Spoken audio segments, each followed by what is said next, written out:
Coming up on the final 9 minutes to the planned splashdown of Orion Integrity. Okay, we are... As reporting that one of their visual assets, a WB-57, has a visual Artemis? on Orion, as well as other naval assets. Going down, I think. Less than 9 minutes remaining to splashdown. We are... Just a couple minutes remaining before the end of this planned loss of signal with the crew. Again, this was a planned loss of signal as the vehicle is going through the most intense portion of atmospheric reentry, experiencing temperatures to that heat shield of between 4,000 to 5,000 degrees Fahrenheit. Dang, that's crazy. Okay, guys. 400,000 degrees Fahrenheit. They're going to land 8 minutes.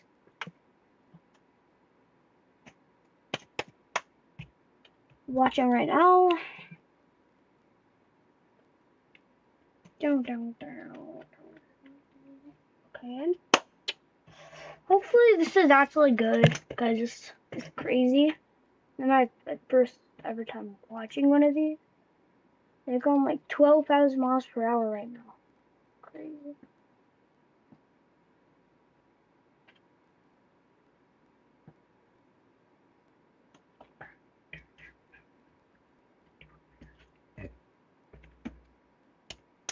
Everybody was coming to party. My mic was in. Data analysis underway from Integrity. Okay. 7 minutes, 20 seconds to planned splashdown time. Splashdown. Is ever watching this? It's gonna be good. I think that's not. Got a visual of Orion. It's appears to be a frozen image, though. Oh. Okay, guys, I gotta do something real quick, so my mic's gonna be muted.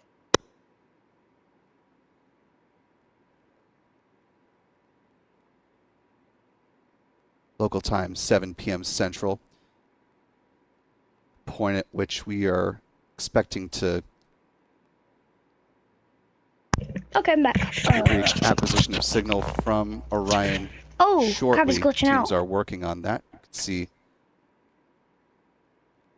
some broken up views from the tracking assets that NASA and the U.S. Navy have in the vicinity. Check, post blackout. Houston, Integrity, we have you loud and clear. Oh, put it back on. Your trajectory is nominal, and your recovery teams have visual. Guidance looks good. No action for the enabled internal camera controller fail. Integrity. As you just heard, we've heard now from Commander Reed Wiseman on board Orion Integrity, communicating with Capcom Jackie Mahaffey. Just a little more than 5.5 minutes to splashdown.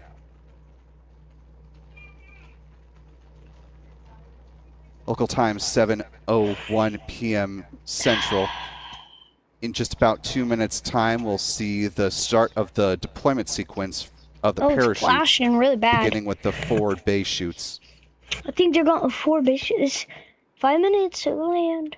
Oh God! First, the Sorry, cover guys, will flashing release, for you. and then those forward base Flashing chutes will I'm sorry. release themselves and allow the drogue parachutes to begin to deploy and help to stabilize the Orion spacecraft.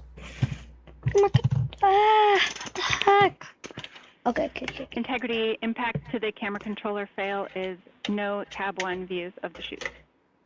Okay. Integrity. Okay. Is that them? Wait, that's crazy.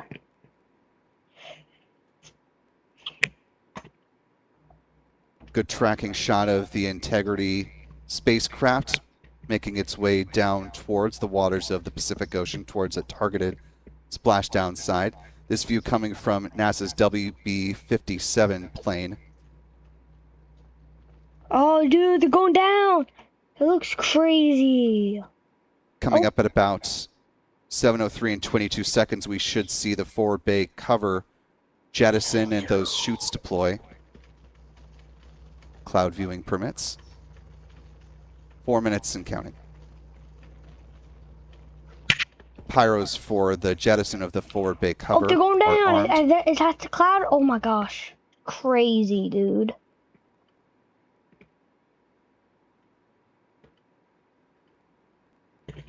Coming up to the deployment of that forward bay. There you go. You see those 3 chutes coming up. There are the drogues. Damn. 2 good drogue chutes.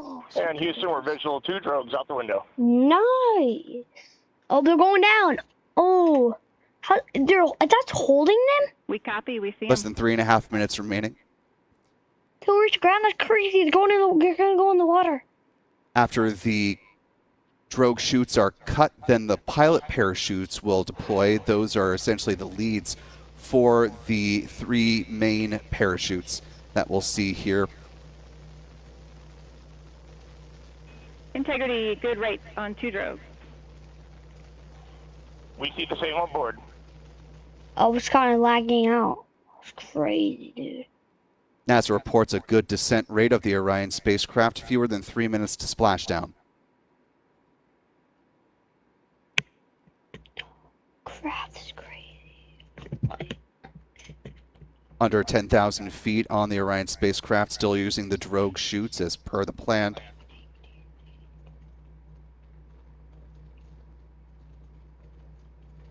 There's the cut, there are the leads, and there are the mains. They start off in this sort of hot dog-like assembly, and then there'll be a series of pyros that cut, and we'll see them now in sort of a light bulb style. Wait, are they going down?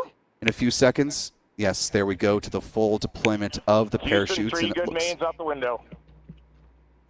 2 minutes, guys. I'm sorry that you guys can't see it. concurs good rates, and we see 3 good-looking parachutes. Houston, 3 good mains out the window. 3 good mains. Good words from the crew. Good words from Capcom Jackie Mahaffey. Orion is less than 2 minutes just away from chat splashdown. thing. Cabin pressure And, indicates no need for hydrazine. I don't know what's wrong with it. They'll ask what that was. Integrity copies. Sorry that I have comments off, the things off, because I had to do it really fast. Wait, did it land? So cool. Orion Integrity and her crew are making a gentle descent down to the waters of the Pacific Ocean, now just over a minute away to touching down. Brother, this is crazy. Gentle seas await them with a wave height of less than 4 feet.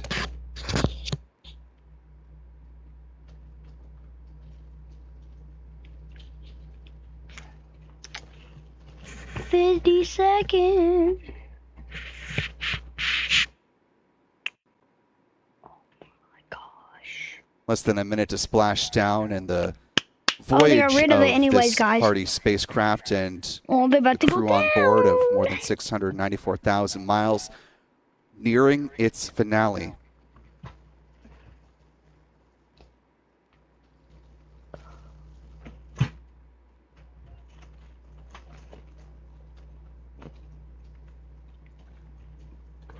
Oh god. Wait, it's sparking. It's sparking. What the heck?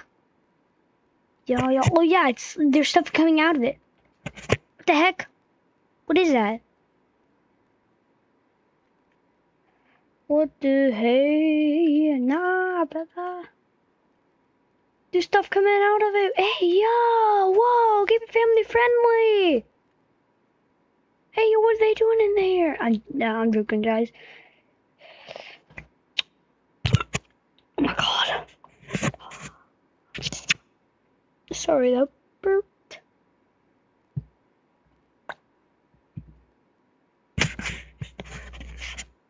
Houston Integrity, splashdown, sending post-landing command Oh, now. they landed! Copy And we splashdown, have waiting on splashdown.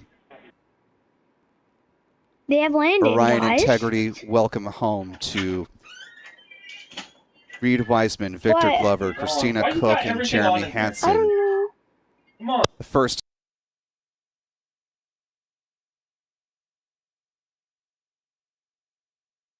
first humans to travel around the moon and back again are now on our spaceship Earth.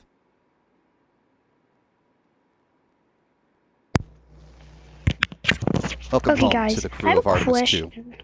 How would they can't walk. So they can't walk. The vehicle is reported in a good They orientation, can't walk. But like, referred how would to they get as out of the stable capsule? 1, though? which means the heat shield is down below and the docking hatch is up above. There will be a series of support balloons inflated by helium to ensure that the spacecraft stays in this upright position, though. They'll be similar to the ones that we saw back during the Apollo days, and of course for those who watched the return of the spacecraft that flew on the Artemis 1 mission back in 2022. $1. Any mechanicals?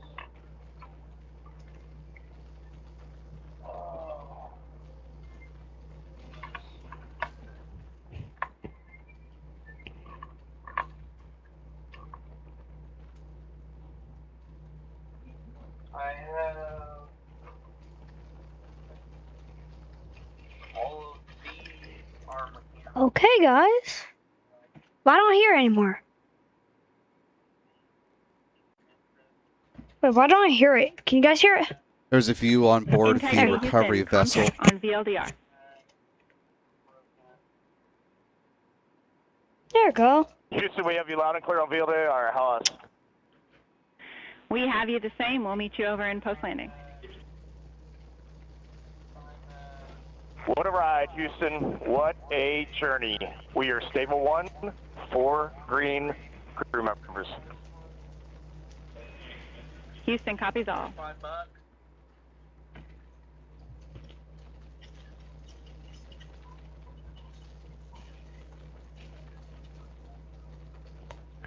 One second.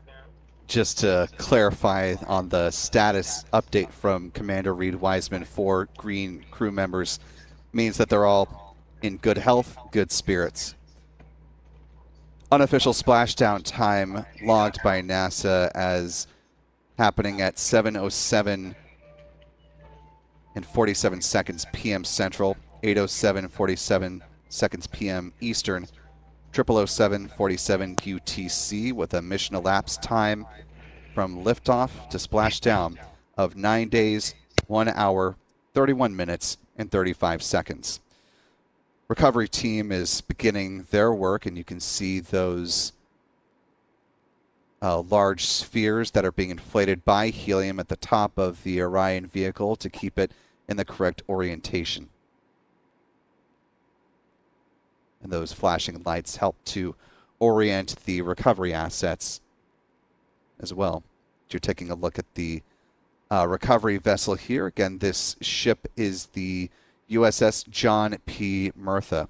Among the folks on board this vessel, NASA Administrator Jared Isaacman, overseeing the first crewed mission from the moon since 1972.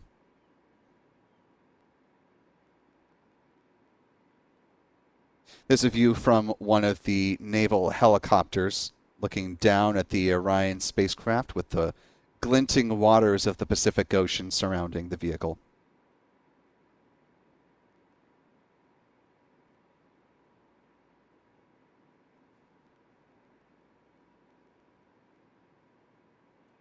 Integrity Houston for SAR beacon and radio. Oh, was my mic was muted the whole entire time, I think. 406, and we're powering Okay, I gotta radio do now. Go something. ahead. We see the beacon on. However, the recovery team is not seeing the signal. Your SAR radio uses the same antenna, so you may run into trouble with the radio. Okay, copy. And we are also powering up the sat phone now.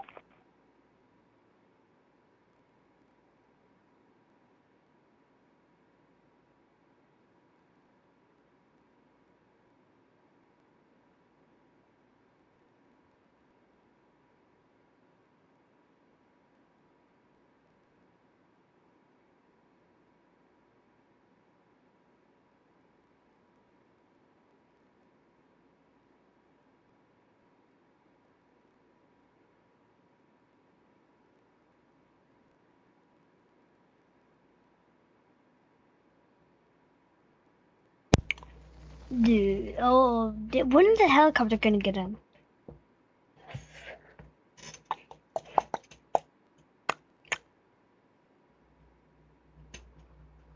Mm. Mm. Mm. Mm. Bro, there's not even any people talking. I wonder if you can't even do live captions. Oh my god. The flight director, who has been in charge of the re-entry and recovery operations, is Rick Henfling. He's working through with the flight directors right now to begin to power down the Orion spacecraft. No dangerous gases are reported emanating from the vehicle, and so soon the naval divers and the fast boats will start to make their approach towards the Orion spacecraft and set up a large inflatable ring around the vehicle that's called the front porch. This is part of the apparatus that allows the team so far, to no access joy the on vehicle. 2828, but I'll remain on this frequency. We copy.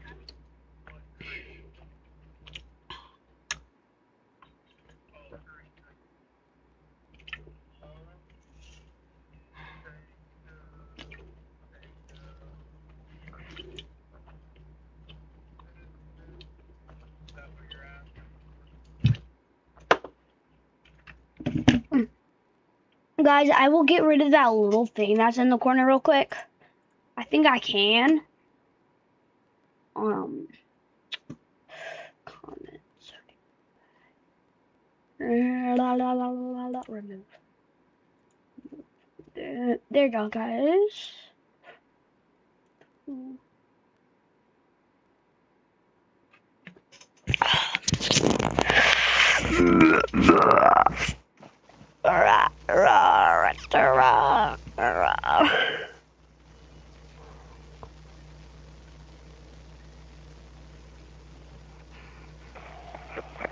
Can you say again? That was very weak and broken.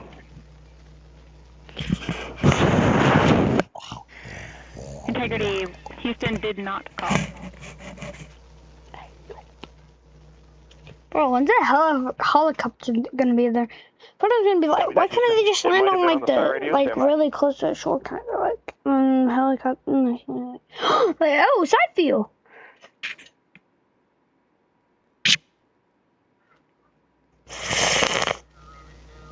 As the crew is brought out of the Orion spacecraft, they will go in the order of Christina first.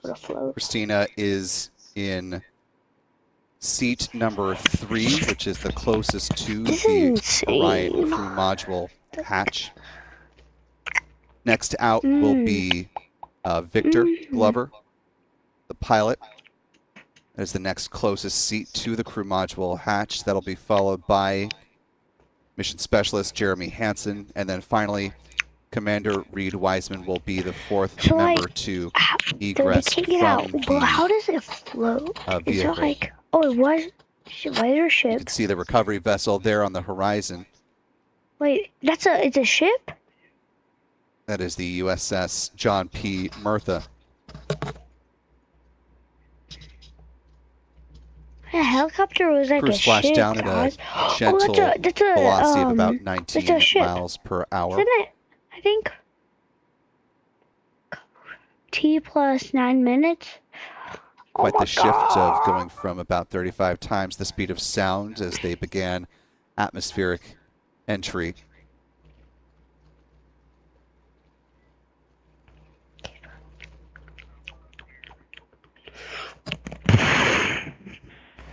Integrity, Houston, with no joy on SAR and SAT phone, we'd like you to command an additional 15 minutes for a total of 30-minute power down delay. I think I can make it so I can put the things on so I can make it so you guys can comment. I'll try. Jack, you have selected T/D plus 30. No joy on Sorry? SAR radio or sat phone. I'm so sorry, guys. What the heck? And stand by. We have the master diver on SAR radio. Please hold comm. Jaxie. Hey, Lily. I put Jaxie We again. just got the master diver on SAR.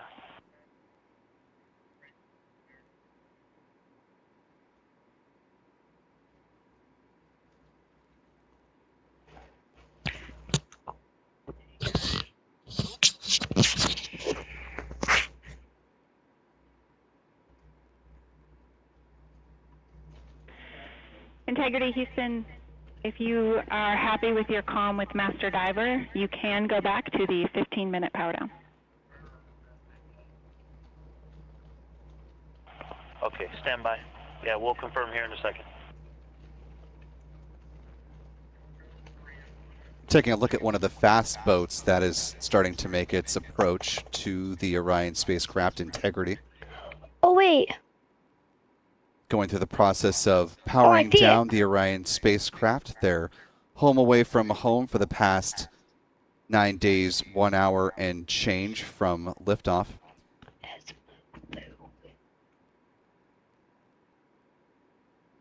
With the Orion spacecraft powering down, they are communicating with, as you heard, the master diver by a SAR, or synthetic aperture radar, satellite phone. And Houston Integrity, I've been trying to call you on the sat watching phone the stream and, though. not getting an Like answer it's there like either. really boring. So many people watching. No Concur. people. We haven't had anything come through. One Correction, watching. search and rescue phone, not synthetic aperture radar. That's something else entirely. Crossing wires there. I don't know if the comments are already in. Wait, Crew's been in the water wait. now for just It about looks like they're 12 and a half close, but I don't think minutes they're as because this Relay recovery. to recovery that we hear them, but it does not. But it does not appear as though Oh wait, they are hearing picking us. him up. Oh yeah.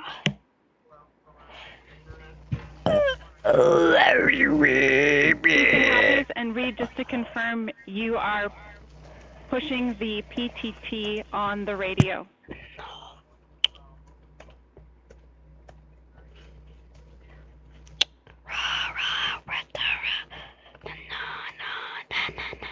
La la la, ra ta ta ta, la la la la la la, la la la la la.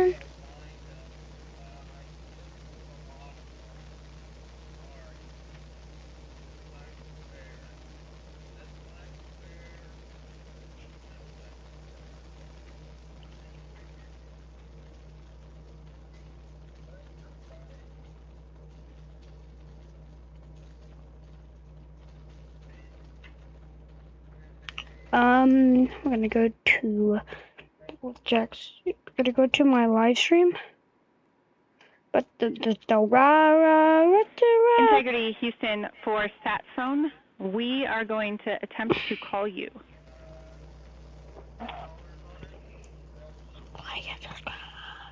Good idea, standing by.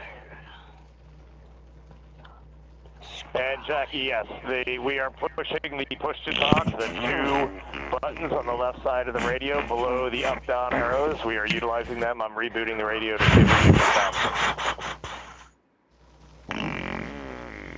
Okay, we copy all, and just to confirm, you are seeing that you are touchdown plus 3030 for power, correct? That's the affirmative. 25 minutes ago.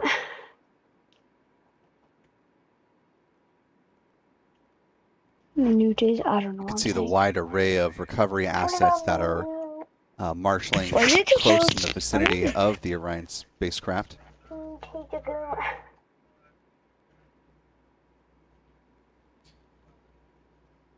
Crew are troubleshooting communications options as the recovery work is getting ready to begin here.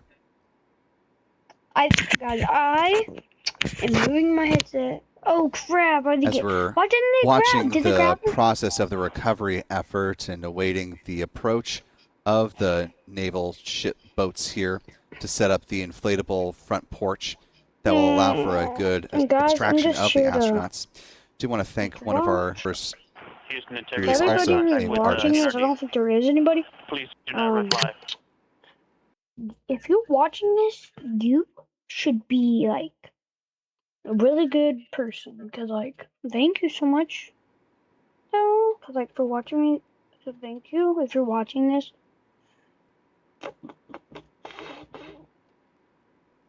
You're a good person if you're watching this. I swear.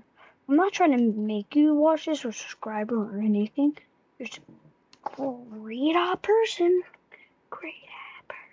Standing by as these comms are sorted, but want to thank Artemis for the very generous super chat. And coincidentally, And Houston, please don't reply. NRD, very weak, but readable. Master Diver, we can hear, but they cannot hear us. Wait, I gotta.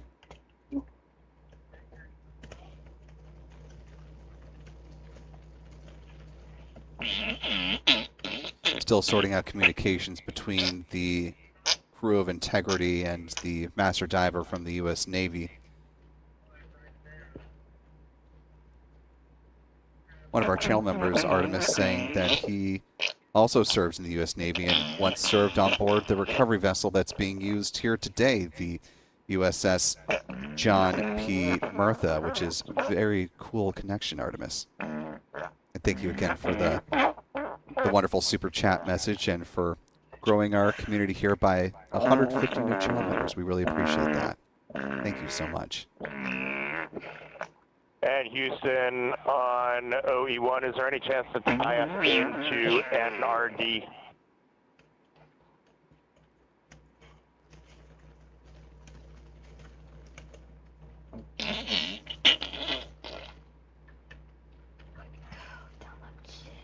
Checking.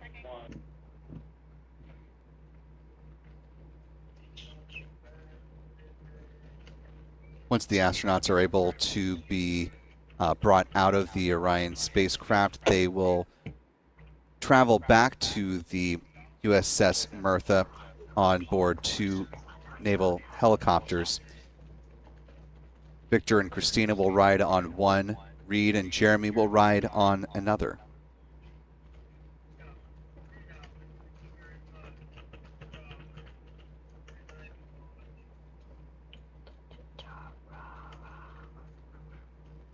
To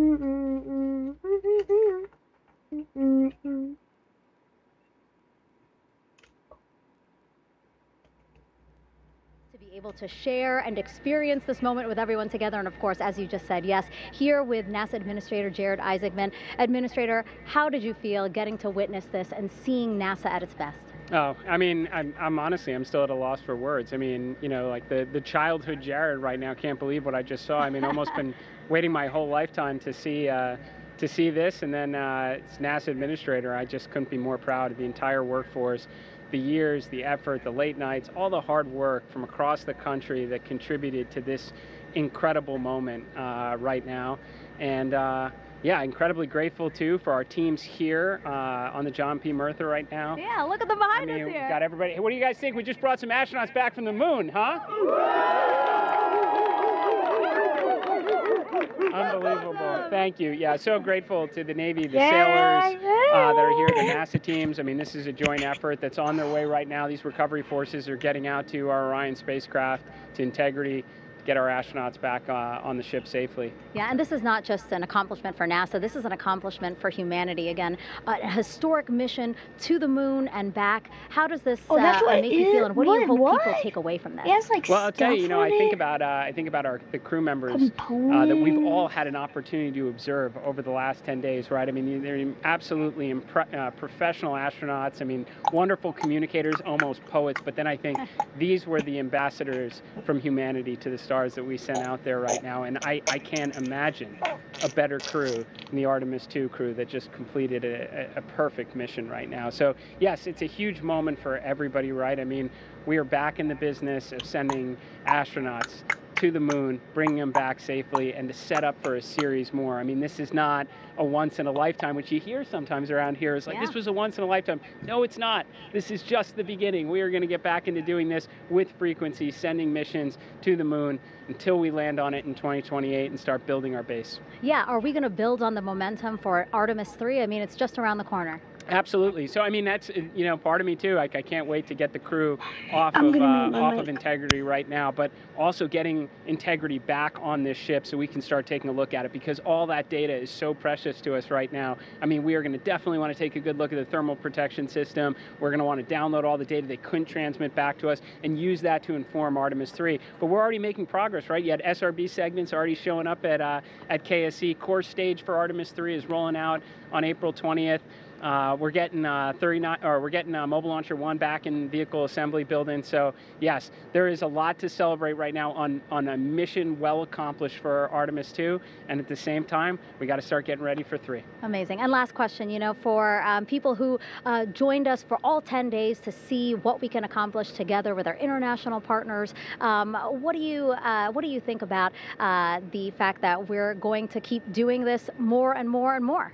It's incredibly exciting. I mean, yes, it's the contributions, like the best and brightest across the NASA workforce from across the country, our industry partners, our international partners. We had a Canadian Space Agency astronaut on board in Jeremy. We had the European Service Module. And you think, in the days leading up to this launch, I mean, 48 hours prior to launching Artemis 2, I was meeting with the Italian Space Agency. We signed a memorandum of understanding to build a habitation module on the moon. I mean, you have countries, all of our allies and partners coming together saying, we are committed to this effort. We are returning to the moon. We're doing it to stay. We are building that enduring presence. We are going to master the skills on the surface of the moon so someday we can undertake missions to Mars. It's just an incredibly exciting time, and we're not going at it alone. We're bringing everybody along with us. Absolutely. And speaking of everyone, one more time, we're going to ask the crew here, you guys ready to land on the moon?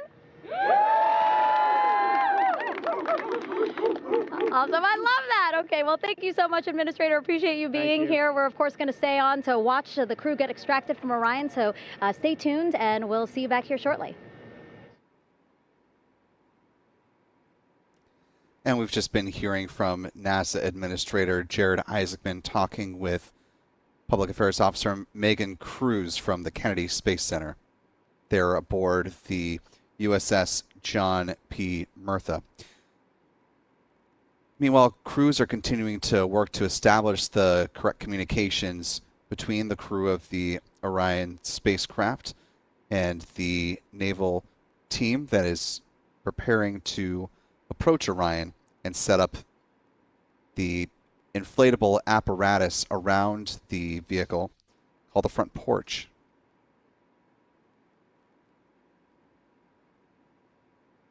This is a large inflatable stabilization collar that will help with the recovery work for the astronauts.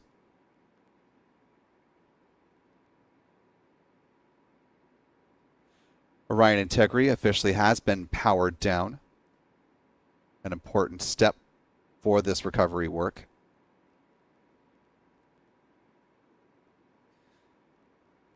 With Rick Henfling now officially handing over control of this part of the mission from the team at the Johnson Space Center over to the Exploration Ground Systems team with the official power down of the Orion spacecraft.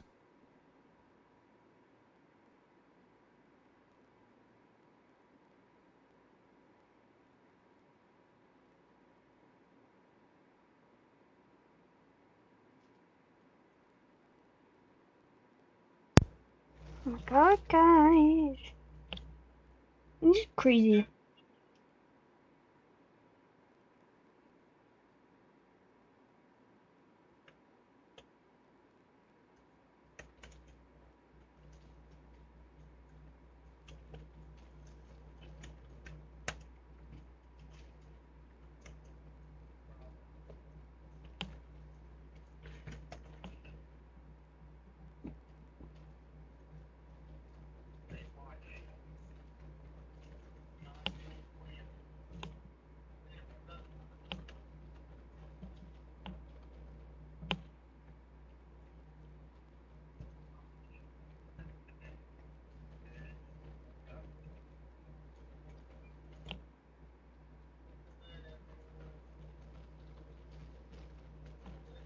Local time here in Houston, Texas is 7:33. A little more than 25 minutes post splashdown of the Orion Integrity spacecraft. The vehicle, again, has been powered down as teams are preparing to close in and set up the inflatable raft called the front porch. The large spheres that you're seeing up top on the Orion vehicle are called the Crew Module Uprighting System, a series of helium-filled bags that, as the name suggests, keep the vehicle in its planned upright position. Oh, that's why.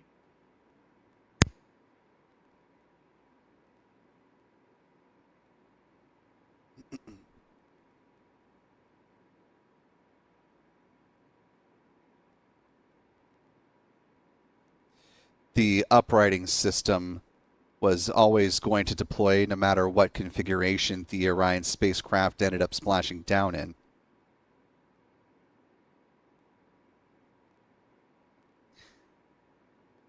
In the off-nominal scenario where the Orion spacecraft had landed outside of the planned recovery zone, the Crew Module Uprighting System would be able to keep the Orion spacecraft in an upright and stable position for about 24 hours if needed.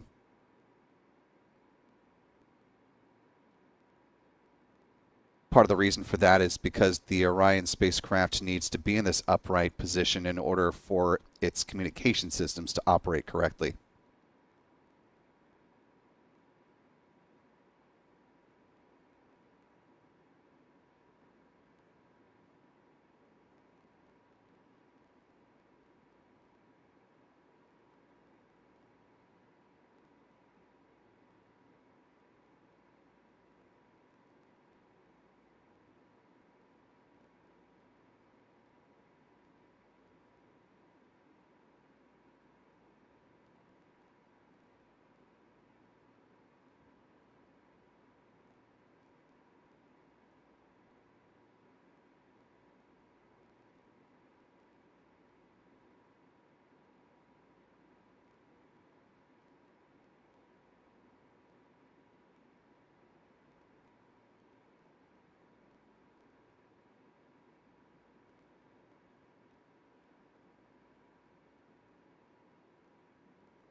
That's a boat, and that's a boat.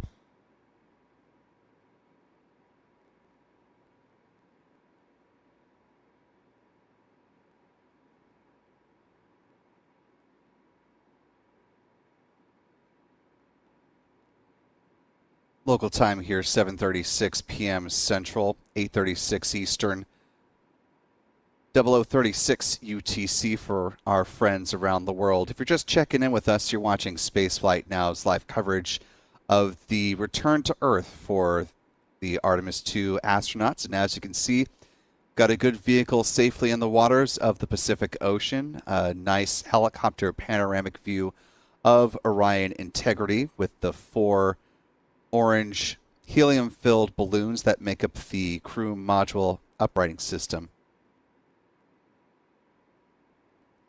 You can see in the wide shot the various fast boats and other members of the initial recovery team are in the vicinity of the Orion spacecraft, and they're working to establish good communications with the crew inside.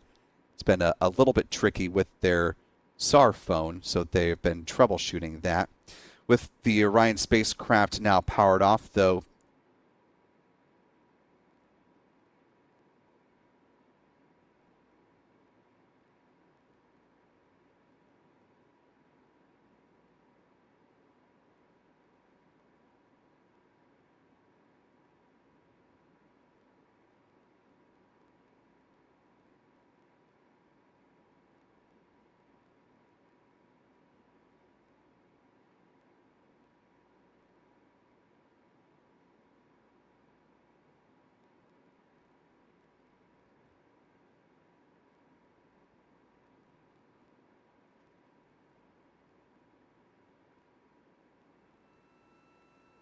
This is Mission Control Houston. After talking to the flight dynamics folks, we have a bit of a refinement on the splashdown time for you. Their computation shows a splashdown time of 7:07 and 27 seconds p.m. Central Time, 7:07 and 27 seconds p.m. Central Time.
Local time now, 7:39 p.m. Central, 8:39 p.m. Eastern. A refinement from NASA of the official splashdown time, clocked at 7:07 and 27 seconds p.m. Central Time, meaning the official mission elapsed time from liftoff to splashdown was 9 days, 1 hour, 32 minutes, and 15 seconds.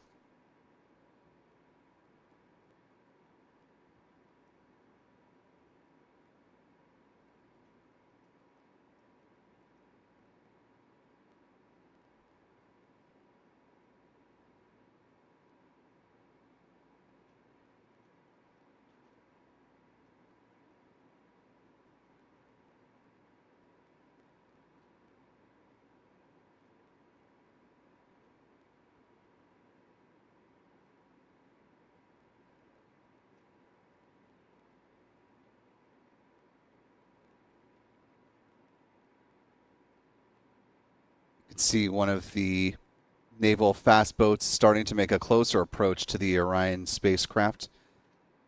Not quite making it up there to the vehicle yet to set up the front porch, but we expect that to happen in the not too distant future.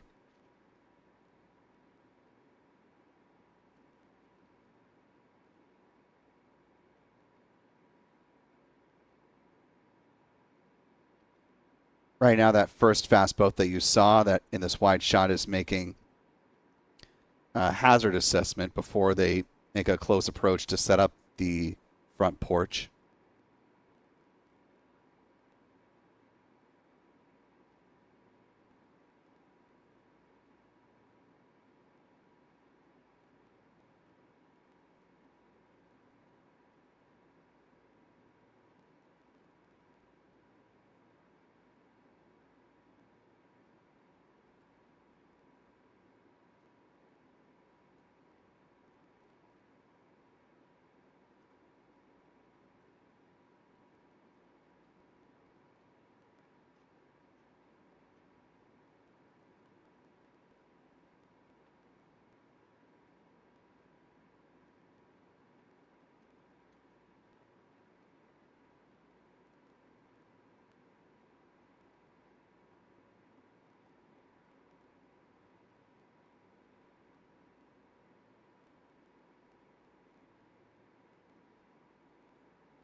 You can see those so-called sniffers that are being used by the folks in the naval fast boat, continuing to make their assessments on the safety of the Orion spacecraft before they go ahead and start to set up the inflatable front porch, which should happen here momentarily.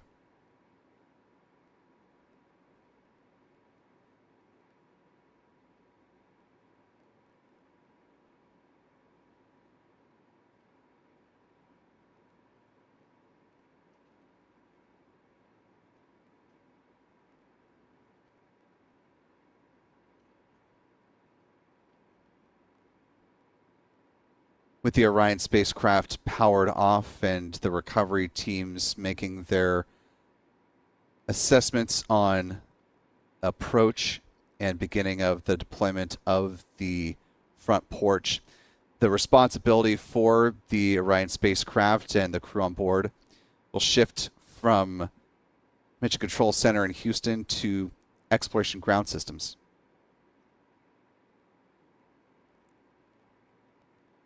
The clock has been updated, as you can see, to reflect the official splashdown time of 7:07:27 p.m. Central. For those who weren't here with us when we shared part of our conversation with the head of Exploration Ground Systems, here's more on what happens now with their team and the responsibility of EGS over Orion and its crew. You know, once Orion splashes down, knock on wood, everything continues to go. Nominally, all good chutes come out, Orion's in the water. Where does the EGS team step into the recovery equation and the process of transporting Orion back to Florida? So, it's interesting. The EGS team has important responsibilities on the front end of the mission, getting to launch. And then on the back end of the mission, and we lead the recovery efforts for Artemis. And our NASA recovery director, Lily Villarreal, is on board the USS Martha as we speak. They are at the designated landing site, and it turns out the weather was good to land at our prime landing site, which is about 38 nautical miles off the coast of San Diego. And so, during the reentry process, we deploy helicopters from the what we call the LPD ship, the USS Martha, and we also deploy small boats. So, we get on station about 24 hours before the landing, and then during the landing sequence, once it starts getting ready to re-enter the atmosphere, we move to what we call waypoint Alpha, which is approximately 6 miles from the actual landing site. And so Lily and her team in the Navy are waiting for Orion to come out of the blackout occurs during re-entry. And once they achieve GPS lock, the vehicle achieves GPS lock, we can move to waypoint Alpha or Bravo, and it'll be a little closer to landing site. And the idea is, it might be three miles. Lily and the team is figuring that out as we speak. Mm-hmm. But the point is to get to the splashdown zone as quickly as possible. Now, to answer your question, when does the handoff occur? So after splashdown, the flight ops folks here at the Johnson Space Center stay in control of the spacecraft, and once we've determined that the spacecraft is in a good configuration, they will initiate, and we have comm with them, they will initiate a vehicle power down. And when that happens, transfer of responsibility for the recovery operation transfers to the Exploration Ground Systems team, namely our recovery director and the rest of the team on board the ship and in the boats. And that includes Navy divers, it includes our contractors from the Comet contract are there, and representatives from the Orion program, health and medical officers. So it's a pretty big team that can address any situation or task that's required. So the first thing we'll do is we'll examine, do a visual inspection of the spacecraft, make sure there's no significant visible hazards, make sure the CMOS bags are deployed. That's a crew module uprighting system. Those are those big balloons on top of the spacecraft. Mm-hmm. And then we'll have divers, for example. Mm-hmm. And once they clear all that out, then we'll start putting, the flotation devices, attach it to the spacecraft itself. The front porch? Right? Yep, the front porch, exactly. And the horse collar. And then prepare to open the hatch. And then we'll have medical personnel Navy divers do a quick assessment of the crew.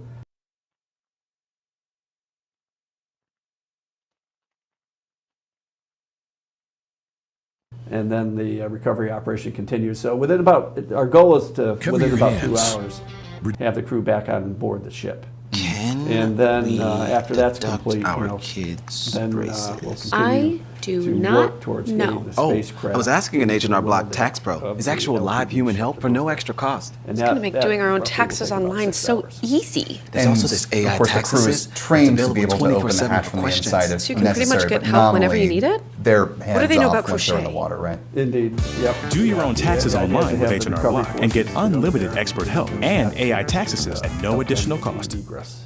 Yep.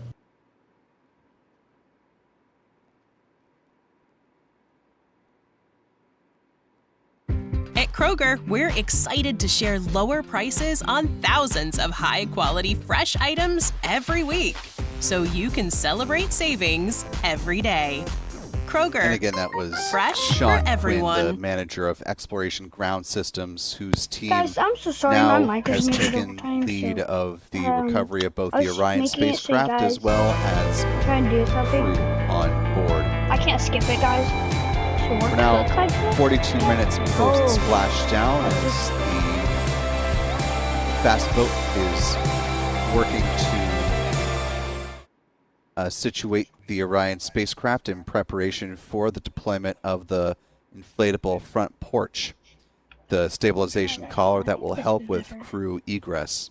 There we go, guys. Status of the astronauts on board integrity is that they continue to be in good health, good spirits. Status of the astronauts on board integrity departure from their home for the past more than a week and a half.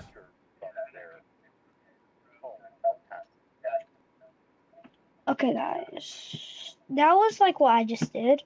I made it so you guys can't. So now I have to do something. Duh. So so now I have to do something. Duh.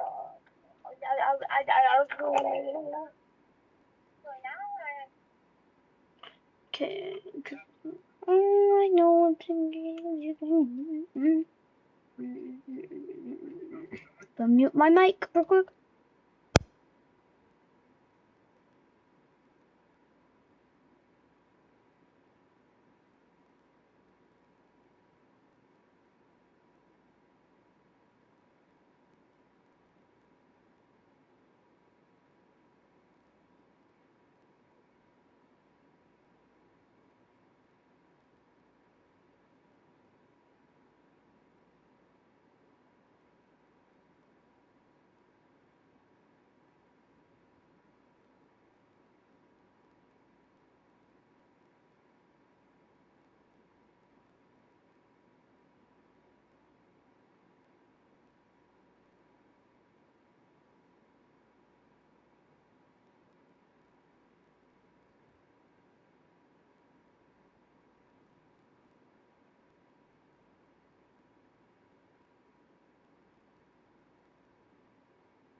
Hey, Rob. Yes, I can hear you. Thank you. Yeah, we're back here on the bow of the recovery ship where there are still plenty of people peering out into the water. We are not very far from the action everyone is seeing on their screen now.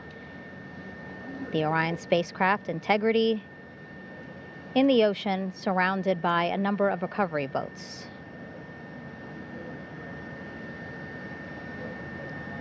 As Rob has been saying, in those recovery boats, NASA and Navy personnel specifically trained to get the astronauts out of Orion.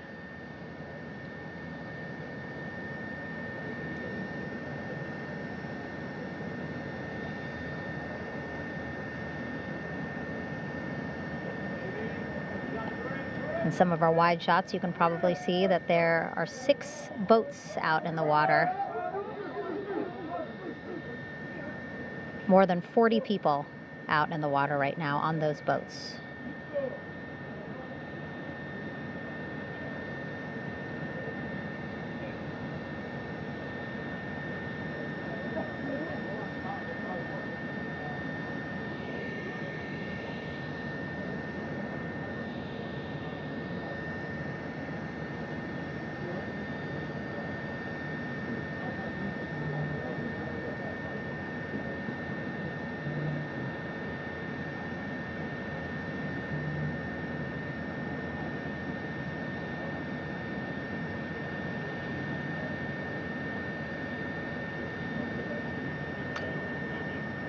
First order of business is to set up the front porch and the stabilization collar.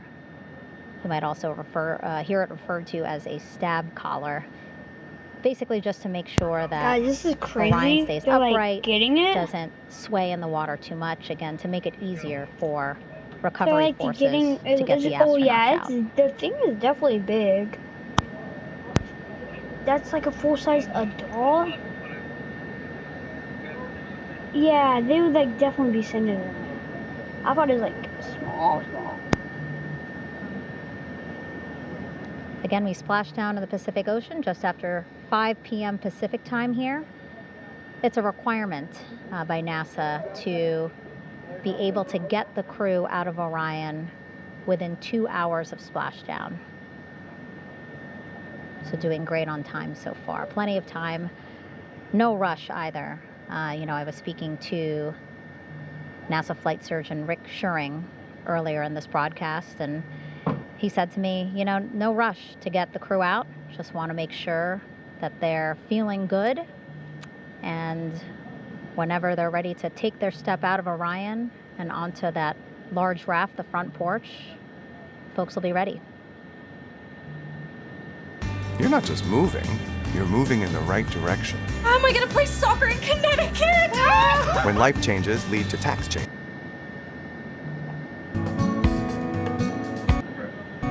The moon.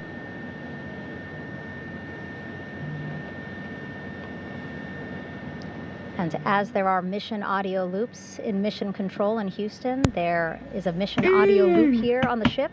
And it was just reported out that the side hatch is open. Side hatch of integrity is open. You're getting these beautiful shots from our aerial assets. The ship itself, where I'm on, just 3,000 yards away. Again, plenty of people on the boat here, glued to the side closest to where they can see all this action. And again, with just 3,000 yards separating us, great views from the bow here. You can see now that side hatch is open. One of the Navy personnel is about to get inside there.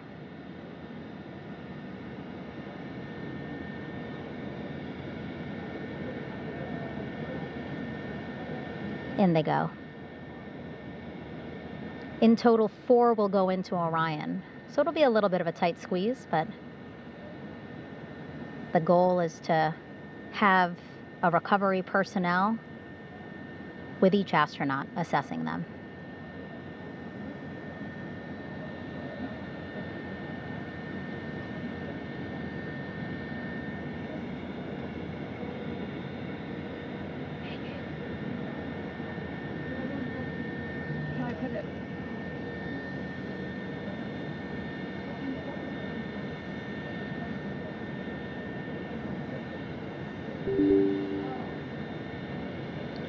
Boats getting closer now.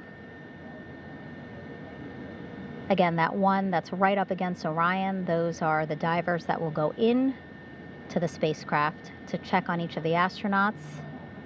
These other boats will begin doing a number of things, putting on that stabilization collar onto Orion, building that front porch. Eventually, they will retrieve the parachutes, as well as tow Orion back to the well deck of the recovery ship here.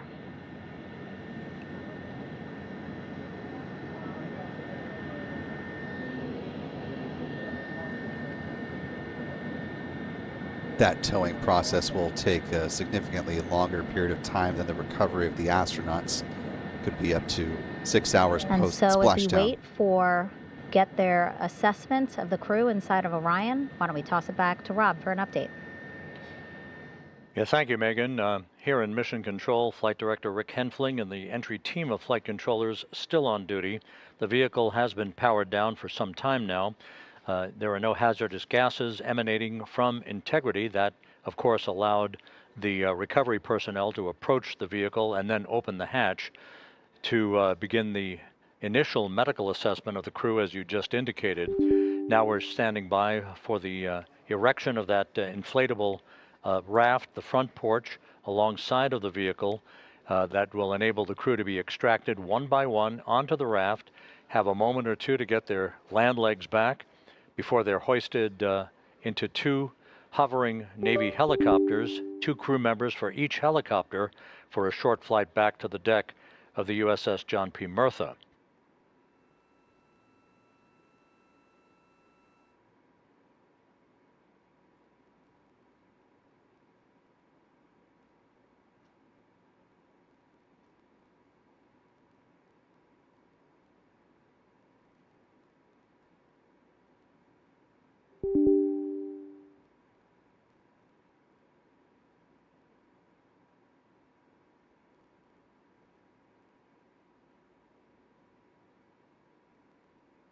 It's been just about 52.5 minutes since the splashdown of Orion Integrity as the naval forces work to erect the so-called front porch, that stabilization ring that will allow for the extraction of the crew.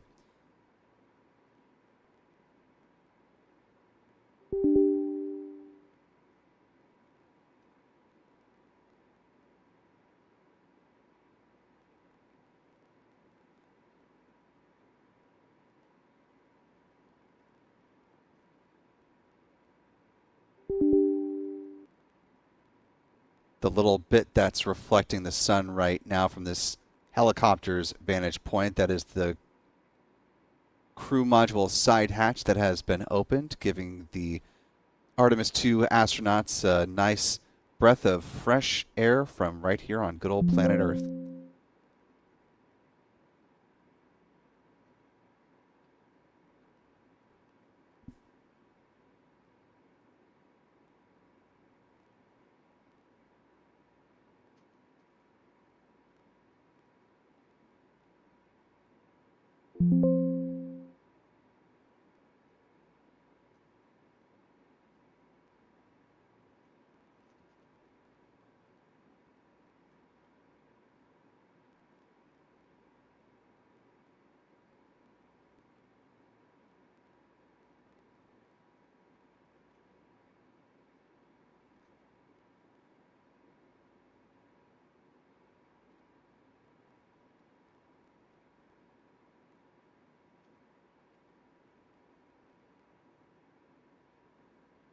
And you can see the pieces of the front porch are starting to be deployed.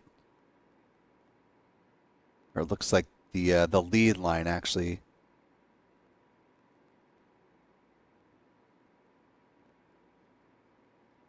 See one of those, or it looks like at least 2 naval divers in the water there just to the left of Orion from this camera's perspective.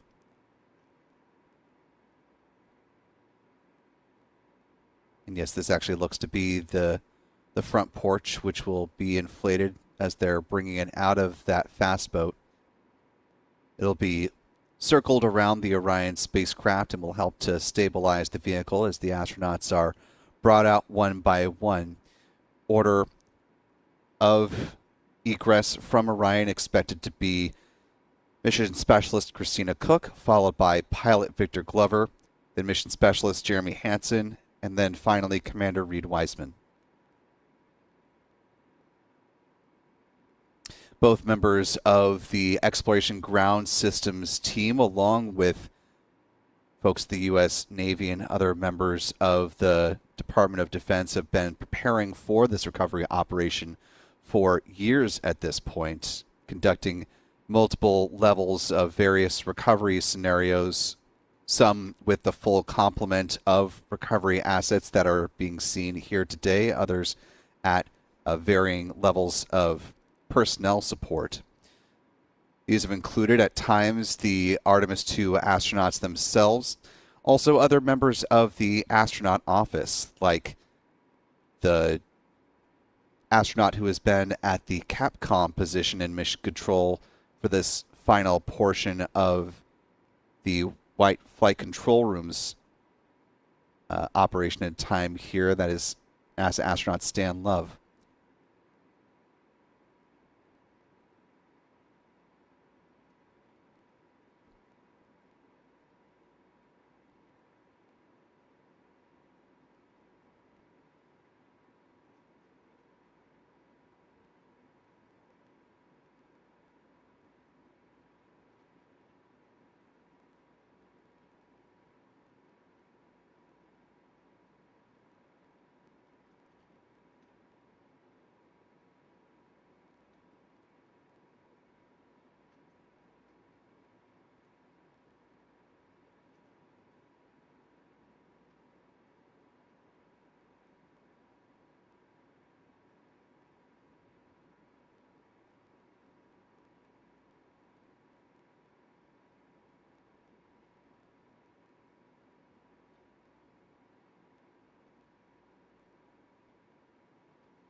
If you're just joining us, local time is 8:05 p.m. Central, 9:05 p.m. Eastern, 01:05 UTC for those of you joining around the world.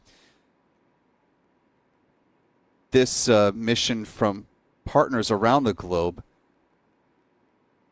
a good view actually now peering inside the Orion spacecraft.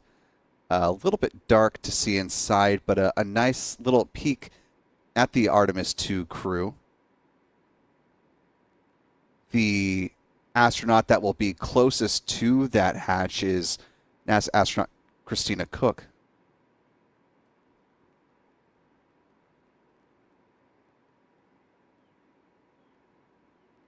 Of the stabilization collar, correct? Yes, ma'am. Okay, so what is this stabilization collar? This is what's going to stabilize the capsule out there in the ocean. We don't know how good the weather or the waves will be that day, so this will help prevent any unnecessary occurrences from happening, stabilizing the capsule and the astronauts inside. So basically this is a float that will go around Orion. I'm assuming that what they're doing right now, these are the lines that will attach the collar onto Orion? That is correct. And so what are they doing here? So we've got the lower line that will secure the inflation device before we inflate it. That gives us the go-ahead that it's secure in space, and then we'll inflate it. And then once that is done, we'll undo all the carabiners and get this orange line on top tied in the same fashion. And then this will be secured to the capsule, and the astronauts can safely take their first steps out of the capsule onto the front porch. Okay, and how long will it take them to set up the stabilization collar? We should definitely be able to handle this in under 10 minutes. Okay, wow. And then you just mentioned the front porch. So basically after they set up this stabilization collar, then they set up what's called the front porch here. That's correct. Okay, and what's the front porch? Front porch is basically a bigger waiting room for the astronauts to sit in while we wait for the helicopters to show up and grab them. Okay, so the medical team that was inside with the crew, they're going to help them out and onto the front porch? That is correct. And then what happens here? We have higher trained medical personnel also on board the front porch that will give them lookovers and just make sure they're okay while we wait for the helicopters to show up. Okay. How does it feel, I mean, your team, you, to be part of a mission that's returning astronauts from the moon in more than 50 years? We all feel extremely honored to be a part of this, as well as a bigger mission for the Navy and joining up with NASA to do great things. Mm-hmm. And do you feel like you and your team are ready? Yes, very ready. Cool. All right, thank you so much. Thank you.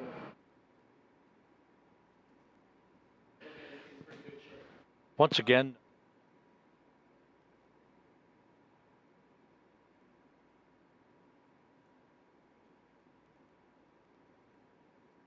You're taking a live look inside.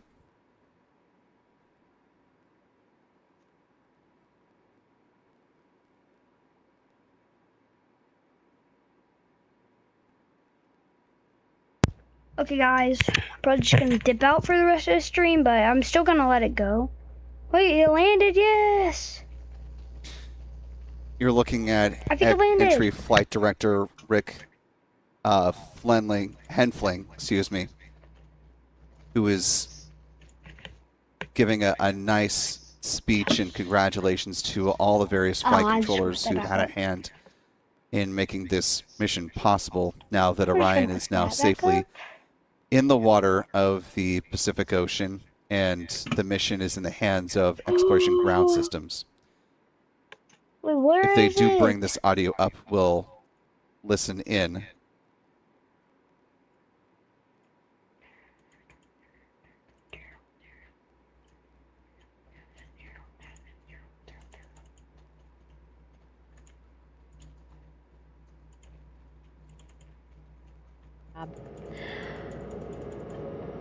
Pausing now to listen to some internal audio loops again. The sorry guys, operations I feel so bad for you guys right now. Ship, communicating with everyone out on the water. I had to go Seems like currents hindering them a little bit from how do I get rid of it? And inflating the stabilization collar. Guys, I'm gonna get rid of it for a second. Wait, no. As well as the front porch. But again, the The Bring the cams just a tad.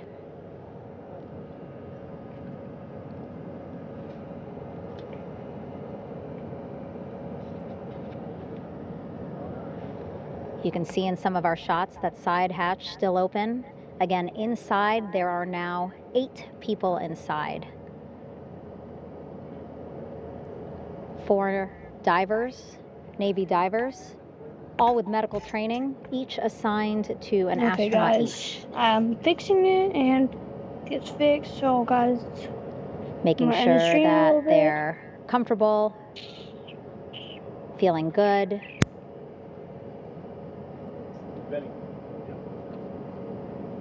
As you've heard us say in the broadcast, you know, they expect a little bit of discomfort. Again, these astronauts just traveled back to Earth at 25,000 miles an hour, a nearly 695,000 mile journey around the moon. If you think you get car sick.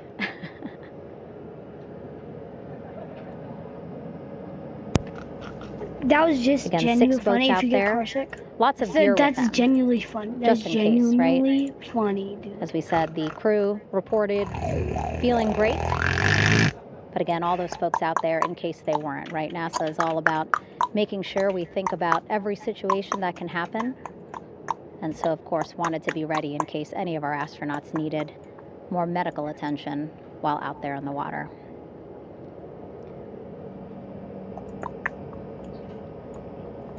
You see now teams, again, trying to set up the stabilization collar and front porch. I'm sorry, guys. For the crew I accidentally to get out of Orion. Just removed my display, so I'm gonna have to redo this real quick. They need both, right? The stabilization collar will keep Orion from swaying, as you see it is doing now.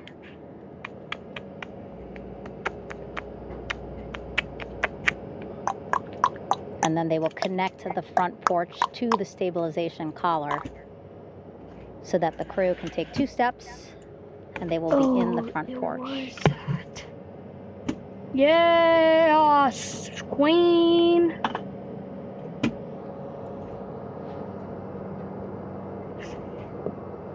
It's 6 a.m. That's crazy.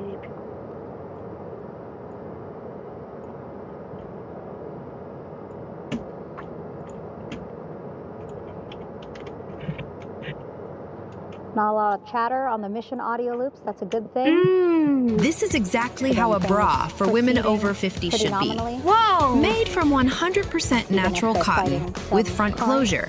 It is designed for maximum comfort. The fabric is buttery soft and breathable. That means no irritation, no chafing, and friendly to my sensitive skin. Takes me less than 5 seconds to put on. Thoughtfully made for seniors with mobility challenges, not to mention the wide elastic straps. I can wear it all day with zero shoulder pain. And this bra truly supports. See the wide underband and the full coverage shaving cups. My bust looks way fuller wearing this. Husband said I look 10 years younger now. Even better, this bra has a wide back band that molds to your body. Spillage? Side bulges? Gone! This bra is currently on the biggest sale of the year. So hurry up! This bra is currently 80% off. Get yours now.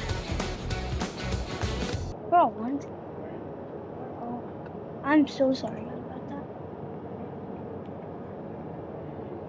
that. Let me see you guys pass the ball. Come on. And the recovery team here Really? Think it's impossible to have the best names on your side?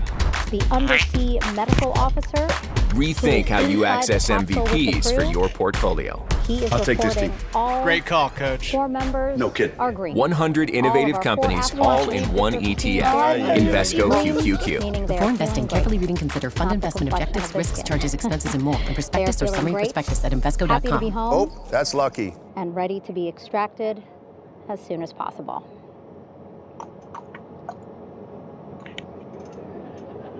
I never put it away, it just stays And on so, my counter. as I was saying, we have This 2 size is perfect helicopters. for all.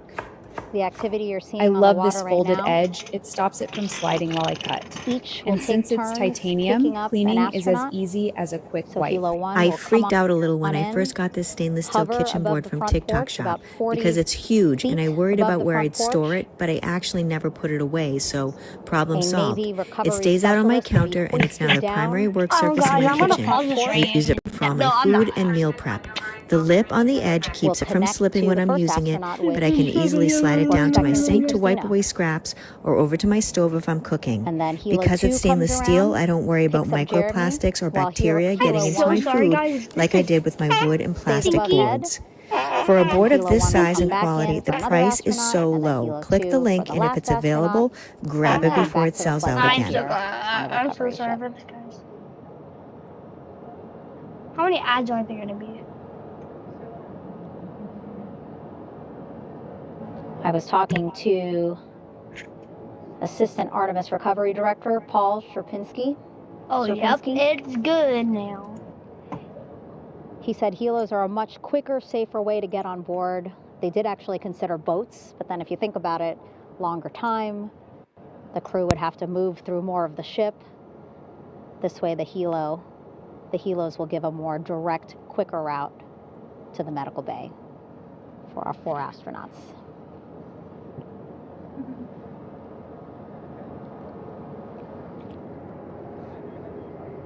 Beautiful shots from our aerial and imagery teams.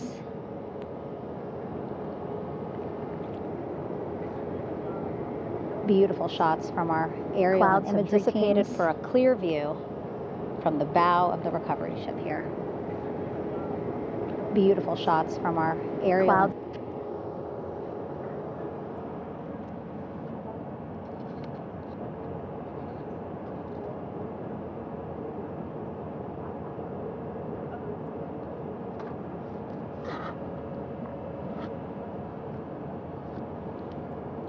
You can still see divers in the water there. Encircling Orion. That is that stabilization. You can still see divers in the water there. As you saw in that interview, Orion, just a few minutes ago. That is that stabilization. They have to divers in the water there to Orion. And then once it's secured onto Orion, they can inflate it. Saw in that interview, Orion, just a few minutes ago. That is that stabilization. They have to divers in the water there to Orion. And then once it's secured onto Orion, they can inflate it. Saw in that interview, Orion, just a few minutes ago. That is that stabilization. They have to divers in the water there to Orion. And then once it's secured onto Orion, they can inflate it. Saw in that interview, Orion, just a few minutes ago. That is that stabilization. They have to dive secured onto about an hour and 10 minutes. Hey guys, I'm so sorry for down in the making Pacific that. I was Ocean here. wondering.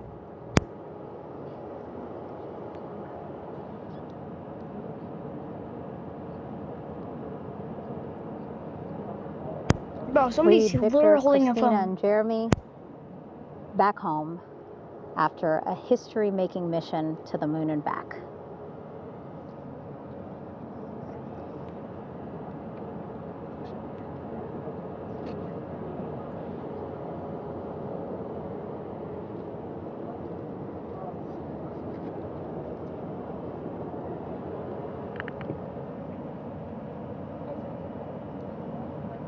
And if you missed what we said just a couple of minutes ago, the undersea medical officer inside with the crew in Orion, reporting all 4 crew members feeling great.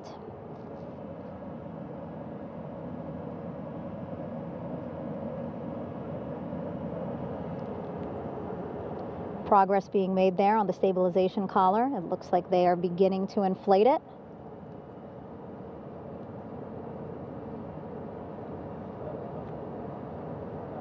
And it looks like they're starting to unfold the front porch in order to get that into the water here shortly and inflate that as well.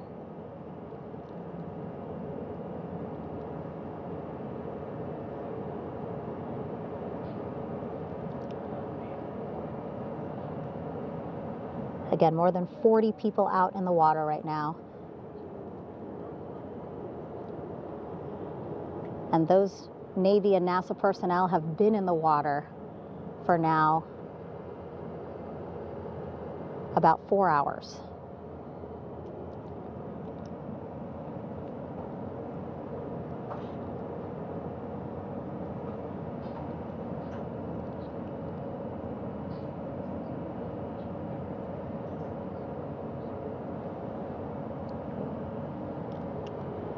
The reason why they had to get out so early is just to stage everything.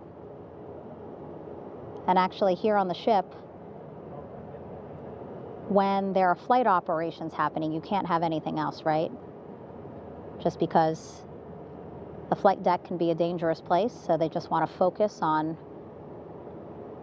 planes coming and going from the ship, so that's why they wanted to get the boats in the water to make sure that they have all the time they needed for the flight ops.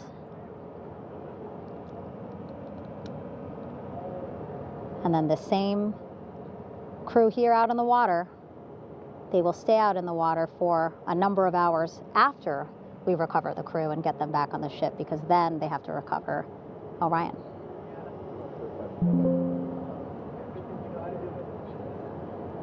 All right, that stabilization collar looking good around Orion. We're now seeing some recovery personnel getting on to that collar. Again, they need to further attach it to Orion to make sure that it can really prop up the spacecraft. It's basically lifting it up off of the water just a tad. Again, so it's not so... Come off me for a minute.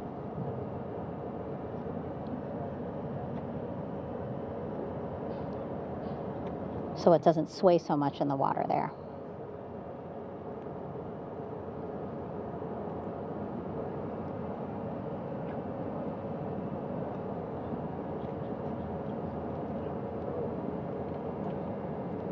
And now that front porch looks like it's nearly fully inflated as well. You can see a much larger surface area.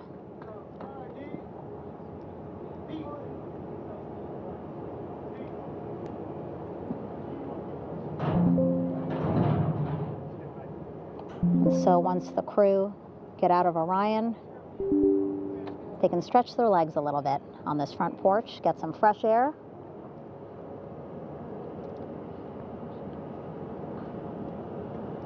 And enjoy this beautiful day here on their home planet.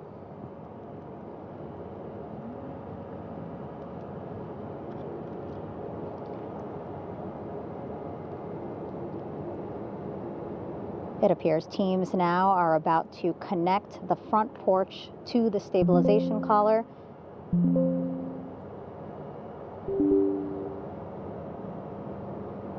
And at that point, when both are secure, we should soon see astronauts come out of Orion.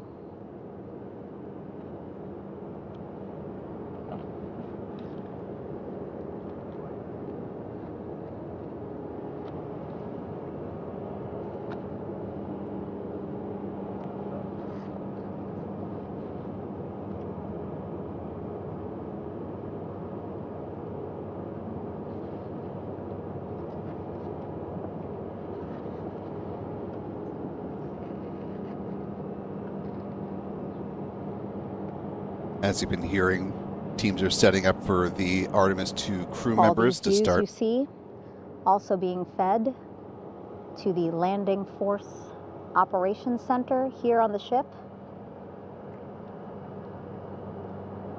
Of course, it is very important for our recovery teams leading the mission to have all the views that you're seeing as well. Again, listening to their communication loop here on the ship. Very quiet, which is a good thing. It means things are going pretty nominally, meaning as expected.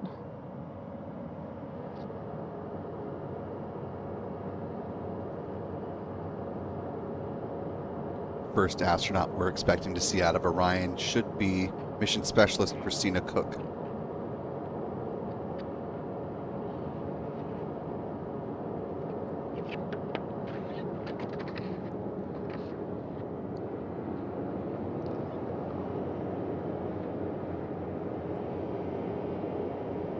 Again, all this activity happening just 3,000 yards away from the ship. So that means this will be a very quick flight back on the helicopters for the crew. 2-3 minutes, and then they'll be back here on the ship. I know.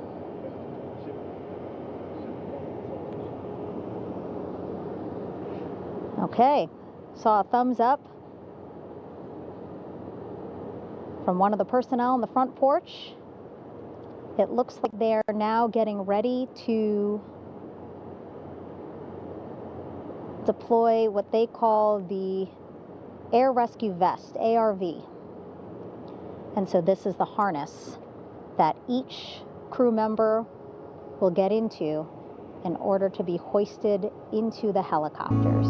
Again, those helicopters hovering just about 40 feet above the front porch when they're ready to pick up each crew member.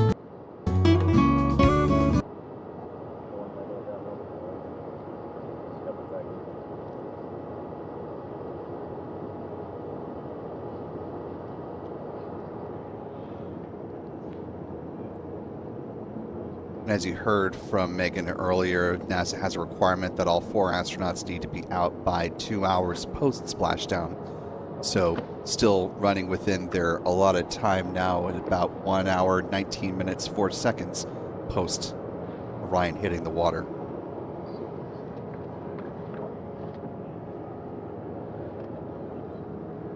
Oh yeah, they're getting people out of water. La, la, la.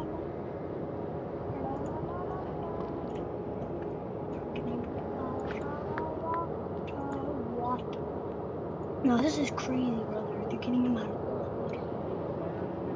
Like out of the cows.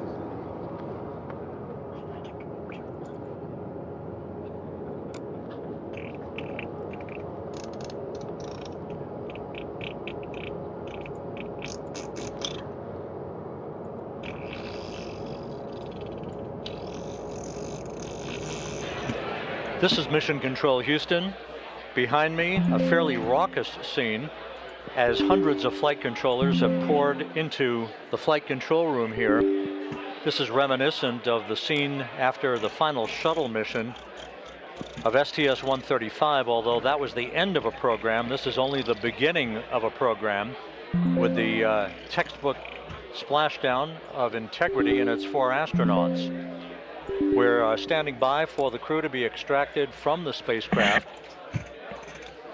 Entry Flight Director Rick Henfling invited all of these flight controllers who have contributed to this mission to enter the flight control room to have an opportunity to receive well wishes and to share the mutual glow that exists in the wake of a textbook mission for Integrity. On the front screen here in Mission Control, a sign that says "Welcome Home Integrity, taking humanity back to the moon, going further, and returning safely to Earth."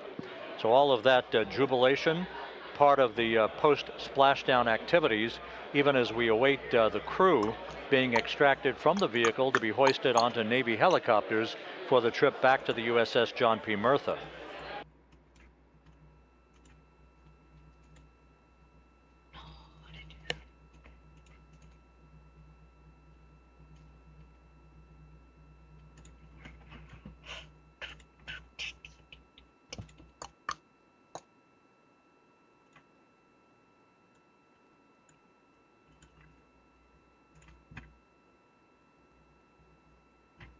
Oh my god, they're getting out.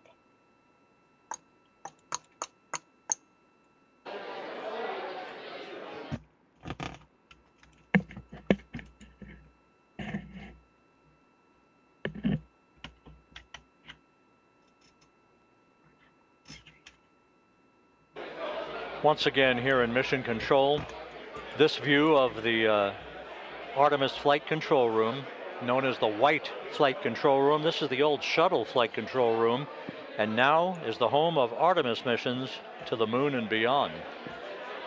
Once again, quite a few flight controllers were invited in by Entry Flight Director Rick Henfling to share in the jubilation following the successful splashdown of Integrity That splashdown occurring an hour and 22 minutes ago as we stand by for the completion of the extraction of the crew, and ultimately they're hoisting onto Navy helicopters for a short flight back to the USS John P. Murtha.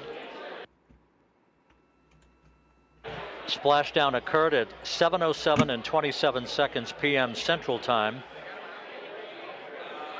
I had an opportunity to talk to the head of Flight Dynamics, Jeff Birch, a moment or two ago.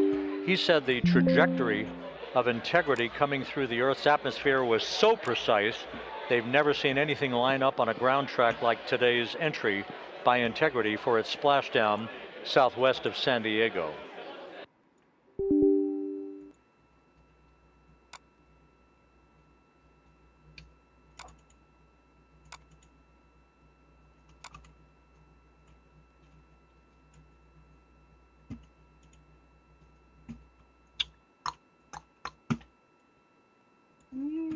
Okay. And the initial, you can hear it.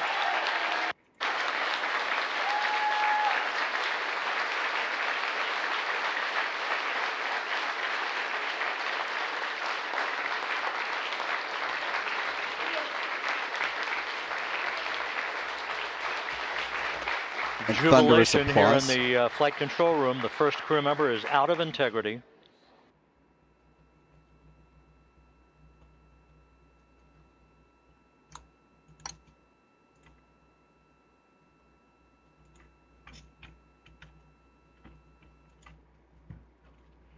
This first crew member out of Orion expected to be Christina Cook.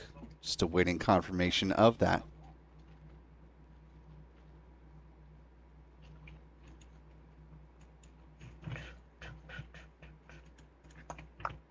Looks like a second astronaut has made their way out. You can see them in their orange Orion crew survival suits. The order of extraction originally was planned to be Christina Cook, then Victor Glover, then Jeremy Hansen, then Reed Wiseman. So if that is still the planned order, both Christina and Victor, the two classmates from the 2013 astronaut class, have now safely made their way out of Orion, awaiting the first of the two 2009 class members. First out should be from the 09 class of astronauts, Jeremy Hansen, followed by his classmate and commander, Reed Wiseman.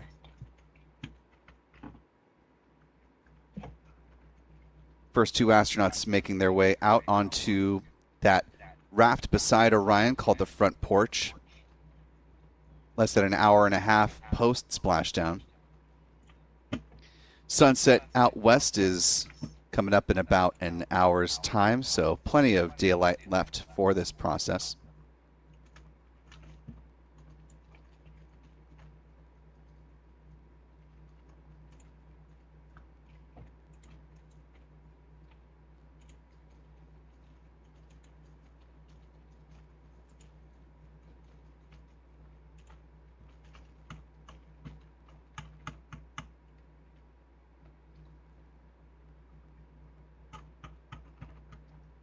And the third crew member has safely made it onto the front porch out of Orion Integrity. It should be Jeremy Hansen. You can see the first two crew members are seated near the edge of the front porch furthest from Orion.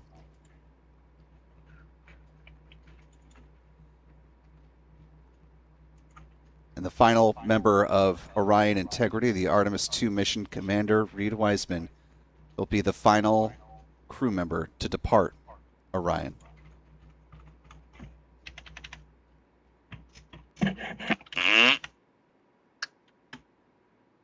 Hundreds of flight controllers packed into the white flight control room there. Then open the EFI folder that we downloaded. All sharing in this momentous occasion, the first time that humans have been brought back from a trip around the moon in about 53 and a half years. You can see folks wiping away tears of joy. Lots of emotions, I imagine, are just flowing through that room with all the years of work that have been building to today. The return safely of the four members of Artemis II. It looks like Reed Wiseman is out of the vehicle. All 4 Artemis II crew members safely out of the vehicle and onto the front porch.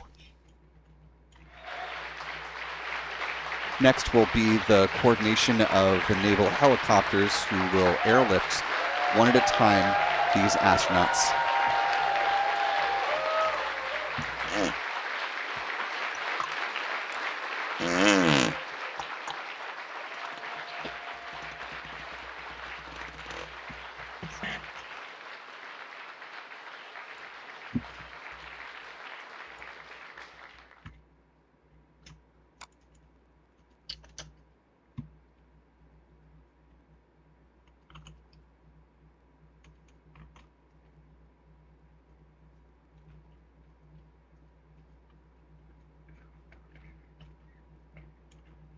The 2 naval helicopters that will bring these 4 brave souls over to their recovery vessel, the USS John P. Murtha. The astronauts will be lifted skyward one at a time, with both Christina and Victor set to fly on board one helicopter, Reed and Jeremy on another. Here's a wide look back at the white flight control room and back out at sea from one of the helicopters in the vicinity that's here to share the live pictures of this critical recovery effort of the Artemis II crew.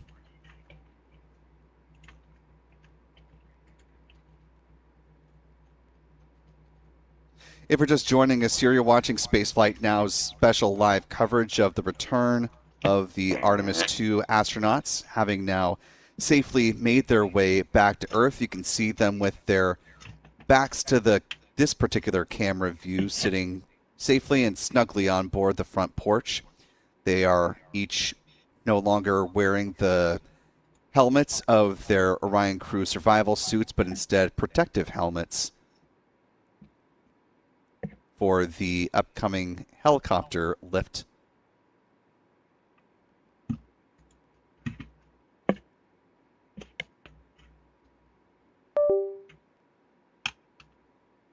Now splashdown 1.5 hours ago.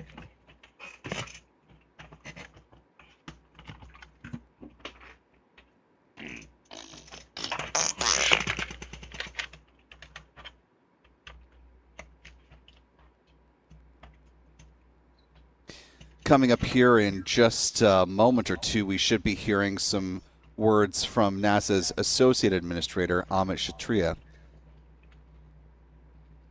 NASA Administrator Jared Isaacman already gave his remarks from on board the recovery ship, and the Associate Administrator is here in Houston overseeing the mission from this vantage point. Coming up in just a little less than an hour's time, there is expected to be a post-splashdown press conference at the Johnson Space Center, and we will, of course, be in attendance and bring that to you live as it happens.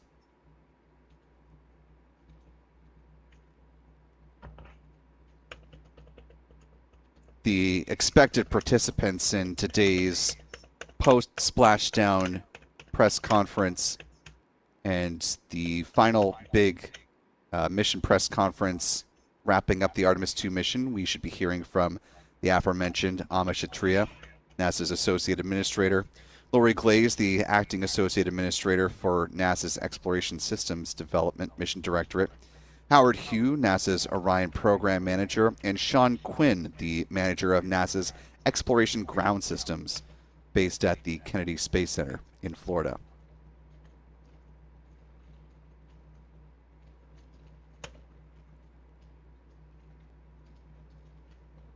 Again, things can always shift around, but that is the planned lineup for tonight's post-splashdown news briefing here at the Johnson Space Center in Houston, Texas.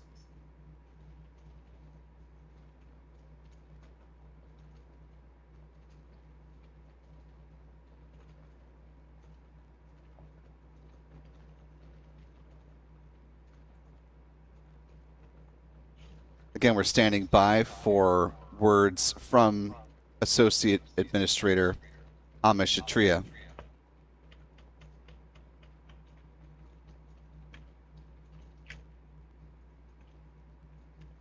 A little more than an hour, 32 minutes post-splashdown. We are awaiting the approach of the naval helicopters that will lift the astronauts one by one off of the front up to the respective helicopters, of which there are 2.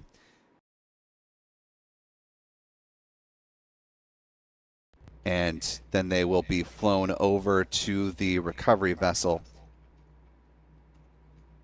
It is the USS John P. Murtha.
Standing by. Let's listen to comments from NASA's Associate Administrator Amish Shatria. A little bit of history made tonight, a little bit of history made over the past few weeks. Your thoughts as this team here basks in the glow of what they just accomplished?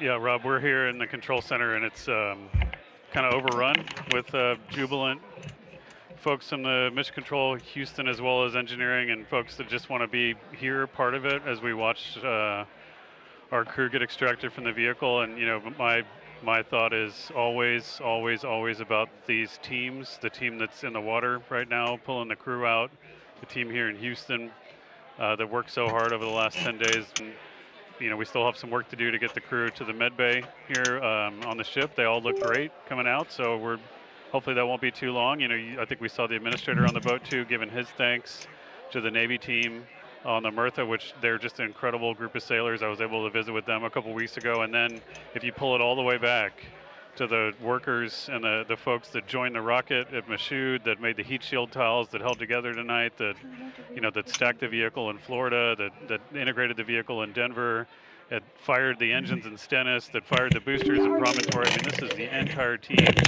you know, coming together and being tested by the environment that this machine went through. And they did it right. The work was good. They did it right. You've said in a number of briefings, of course, and in other forums that this is just the first step. The cadence has to step up, as the administrator has indicated. Now, it's a little early for the full report card on how Integrity did, but did this mission ultimately, from your eyes' view, exceed expectations? It absolutely did. I mean, I was waiting to talk about this until we're in the water, and, you know, I think we still have, again, work to do to bring it in and really kind of go through it bolt by bolt and see what we learned. But I mean, so far, given what we learned during the mission and given how we performed on ascent, on entry, you know, I always think about energy in terms of the states that you worry about the most, and every time we put these machines through these incredibly energetic states that came through, So I'm fairly confident that we made a big step tonight to get us on the path towards the surface. I think the path to the surface is open now. You know, we do have to do all the work, and we'll make sure we talk about that as cleanly as we can. We learned a few things during the mission, but I have to tell you, this was an incredible test of an incredible machine. From an American psyche standpoint, the Empire State Building was lit up red, white, and blue tonight. Our coverage was seen on baseball stadiums around the major leagues. How captivating was this experience for the American people, for the world, in fact, as we returned to the moon?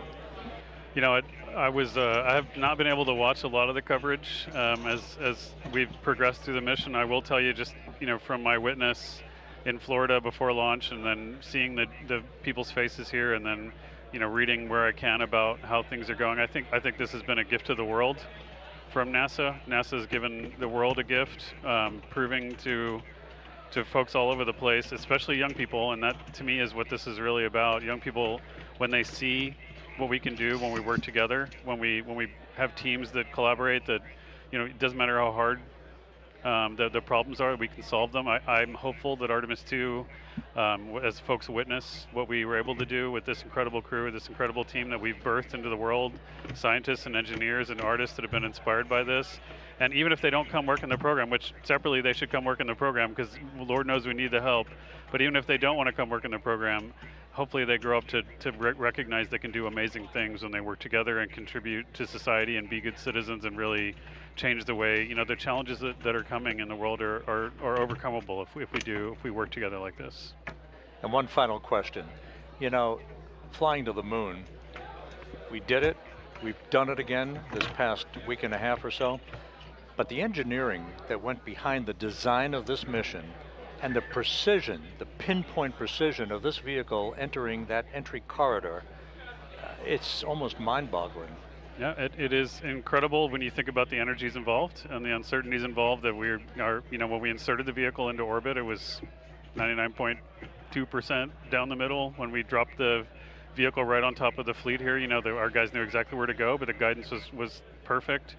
And it's interesting. I've got this question a lot over the last few weeks about, we did this before 53 years ago, and that. It is a reasonable thing to contemplate, like what's gone on since then. And what I'd tell you is,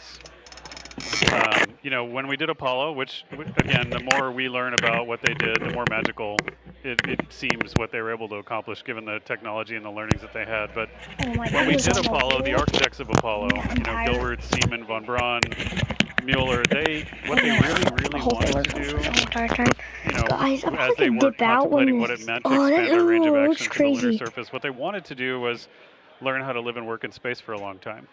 They wanted to do that first before they were confident they could expand their range of action to the moon. Now, of course, the politics of the time and the mission at the time was different, and so they had to go straight to the moon and bring people home. And then after that, the program kind of lost its momentum. But after that, NASA kept moving along those paths, right? So we recognized during Apollo that reusability was going to be important. We spent a lot of money on those machines, and we spent a lot of money on these machines here. But we recognized that reusability was important, which is why we built a winged space plane called Space Shuttle, and then we used that reusable machine to build a space station. And we learned for 25 years how to live and work in space, and have been able to develop technologies that can enable exploration. So really, what I think is now, 53 years later, we're at the point where the architects of Apollo would have been pleased that we're now ready to actually go back to the moon and go back to stay, because we've learned all the things we needed to learn. There's a lot of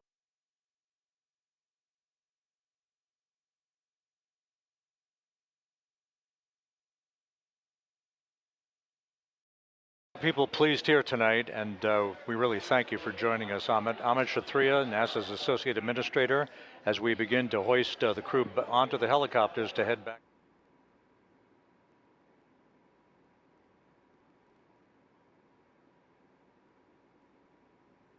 And as you can see, the first of the 4 members of Artemis 2 is now airborne, getting ready to be brought aboard that helicopter from the U.S. Navy. This will be a coordination between 2 naval helicopters with one at a time, the astronauts being hoisted up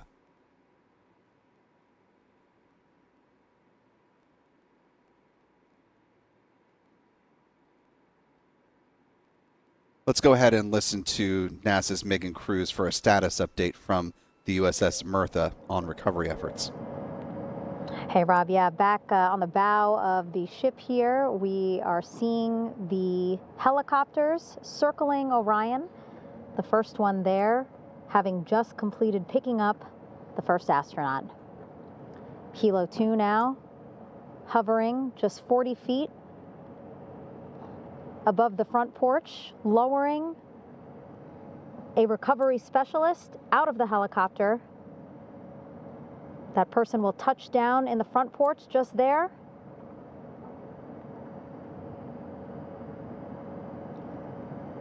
The crew members already outfitted with a harness that will allow them to quickly attach to the hoisting device.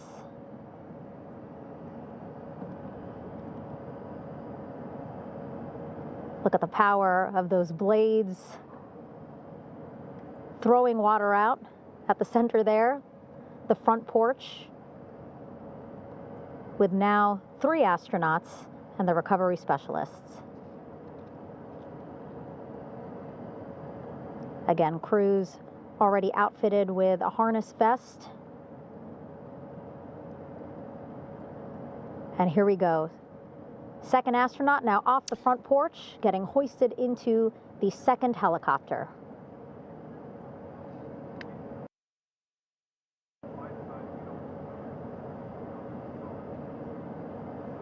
That helicopter will now hover just a distance away to give room for the first helicopter to come back and pick up the third astronaut.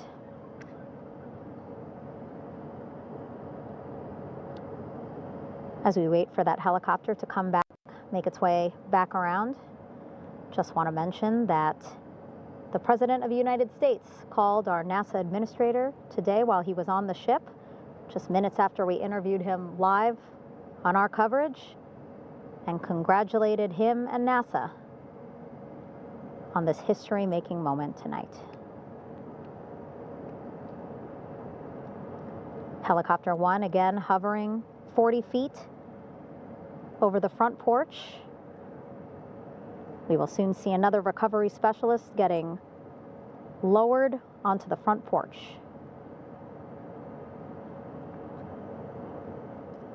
Wow, imagine sitting on that front porch, the wind, the water.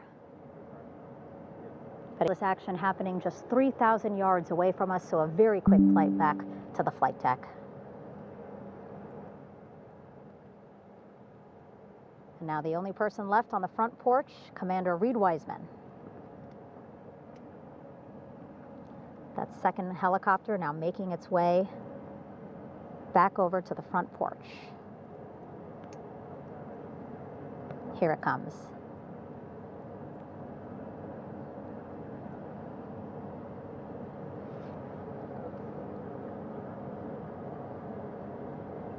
Making its final approach here.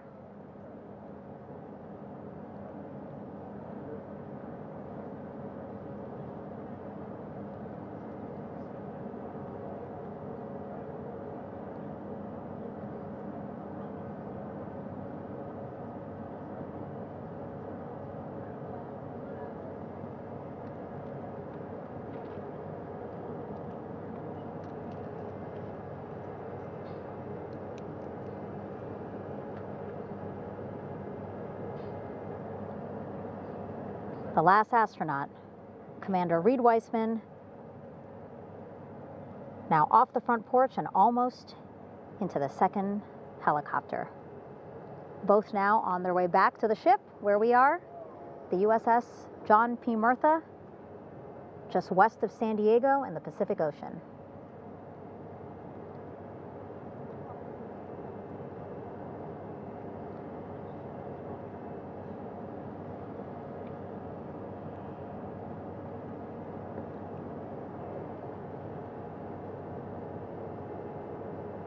Exciting to see our 4 crew members minutes away from landing on the flight deck here on the recovery ship. 550 people on this ship, excited, ready, anxious, looking forward to welcoming this crew aboard.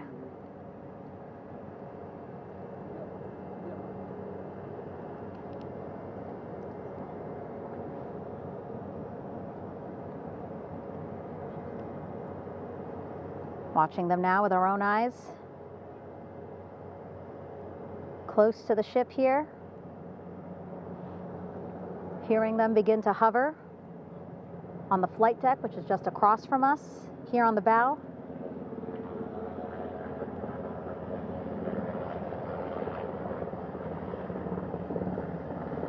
The first helicopter coming in.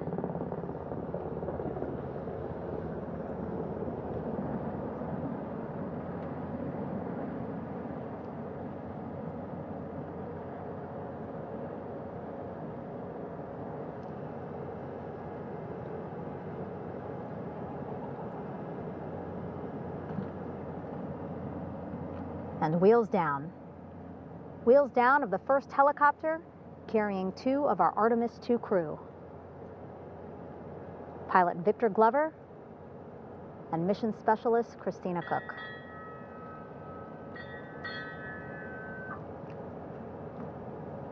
Helo 1 on deck reported on the recovery loop. Again, the mission audio loops that the recovery team are using here to communicate with one another. And an announcement just made on the ship, integrity incoming. 2 more helicopters on their way to the flight deck, one carrying the crew, the other, one of our imagery helicopters. Again, kudos to our imagery and aerial teams for giving us these beautiful views of history in the making. Set amid a gorgeous, soon-to-be sunset here in the Pacific Ocean.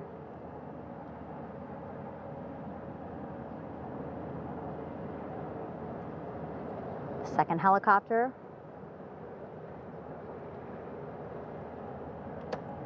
making its approach of the flight deck.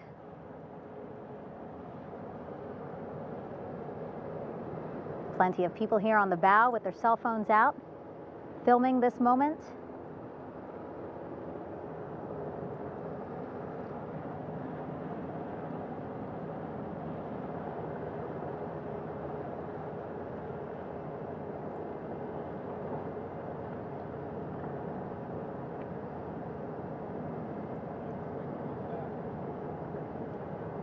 Some impressive flying here by the Navy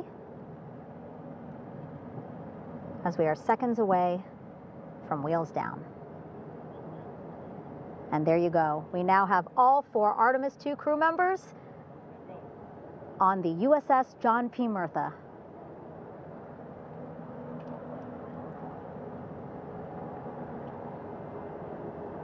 I'm sure they're happy to be out of the water and on this recovery ship with, again, 550 people on board, ready to welcome them home. But first, as we've been saying throughout the broadcast, just making sure the crew feel good. We reported that they were feeling good when they were in Orion, but those were just initial, quick, verbal assessments of how they're feeling. Their destination tonight, the medical bay here on the ship, right after we power down the helicopters here.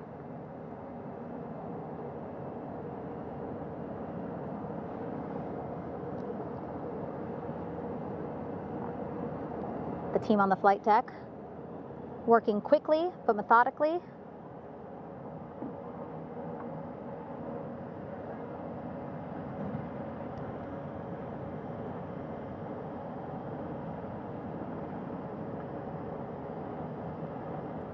Waiting for just one more helicopter to touch down.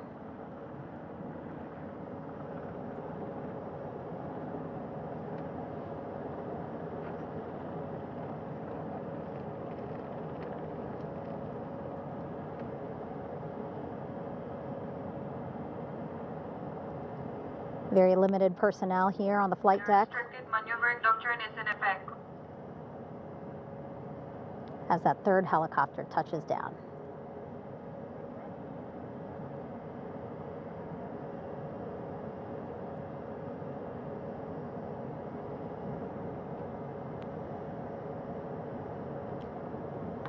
at flight quarters. Stand clear of weather decks, aft of frame 095, or no cover topside, thrown articles over the side, hold all trash and garbage on station. Flight quarters. While just a few folks on the flight deck itself, there are plenty more on some upper decks. I see in some of our views Wing walls, vehicle storage area, and a flight very deck for packed conducting crowd wing wall overhead. operations. Announcements being made over the ship's loudspeaker system, reminding folks to stay clear of operational areas like the flight deck, so that teams can work quickly to get the crew off of the helicopters and into the medical bay.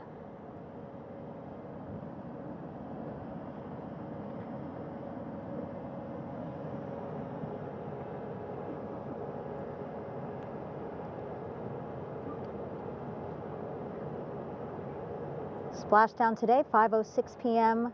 Pacific time.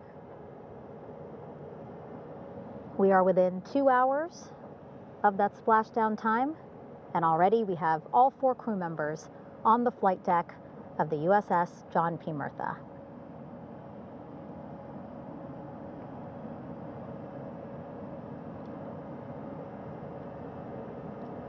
Again, crew waiting before getting out for the helicopters to completely shut down.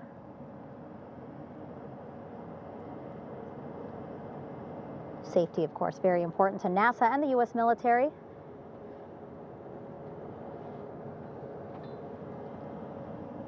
So we'll wait just a couple of minutes here before we start seeing crew members walk off the helicopters one by one.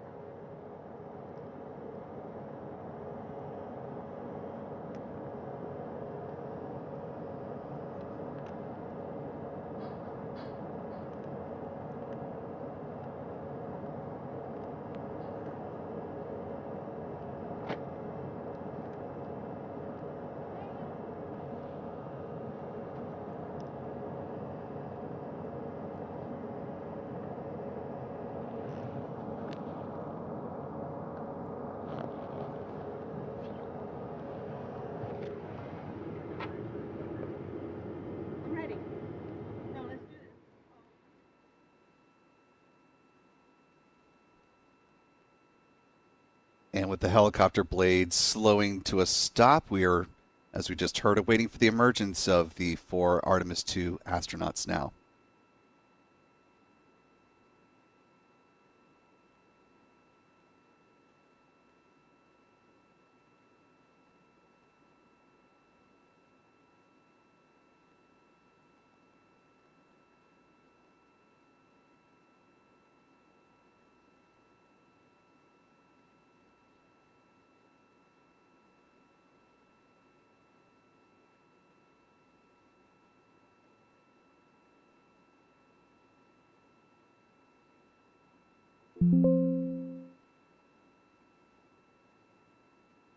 See NASA photographers getting in place, and one of the crew members on helicopter All right, 44. and now here we see pilot Victor Glover. This is pilot Victor Glover.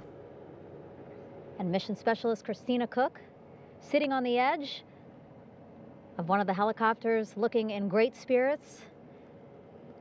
That familiar smile and laugh from Victor, I can see it from here. Christina, I'm sure, feeling the same way, just blocked a little bit by our camera here, but we'll see her here shortly. A photographer taking their pictures. Victor saluting folks on the flight deck. They look like they're in great spirits. Happy to be home, I'm sure.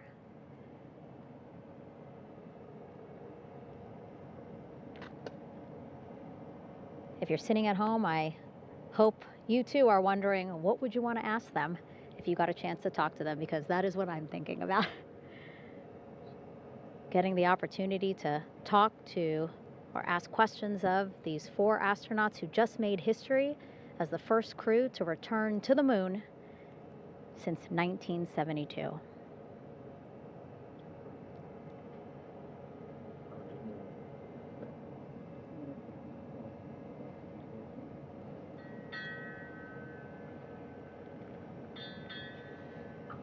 Oh, there we see Christina there, also smiling Finally peering out, waving at the cameras. Hello to you too, Christina, yes? Welcome back. Welcome, welcome home. A loudspeaker announcement on the ship saying, "Welcome home, Integrity."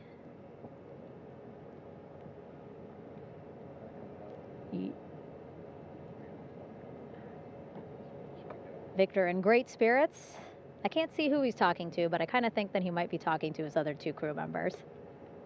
Shouting from across the flight deck, congratulations to one another.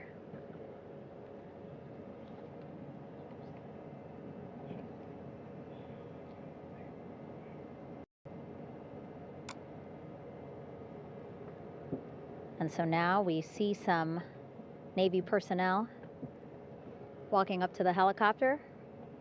This is again the first helicopter carrying pilot Victor Glover and mission specialist Christina Cook. Both have taken off their helmets now.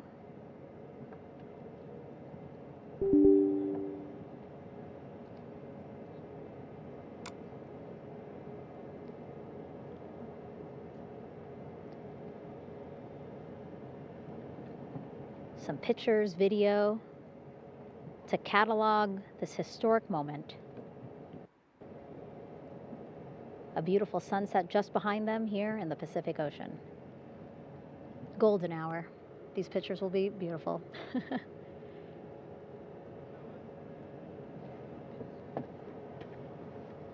Now we see NASA Administrator Jared Isaacman. He is on the flight deck, as well as Flight Surgeon Rick Schuring walking over to Victor and Christina first. We saw the administrator walk over to the other helicopter, which is carrying Commander Reed Weissman and Mission Specialist Jeremy Hansen. We heard from Rick earlier in the broadcast. Again, he said he's going to be out there on the flight deck to do another initial assessment of the crew, ask them how they're feeling, anything bothering them. But again, from what I'm seeing, they look like they're in great spirits and feeling pretty good for folks who just traveled 695,000 miles from Florida to the moon and now here to the Pacific Ocean.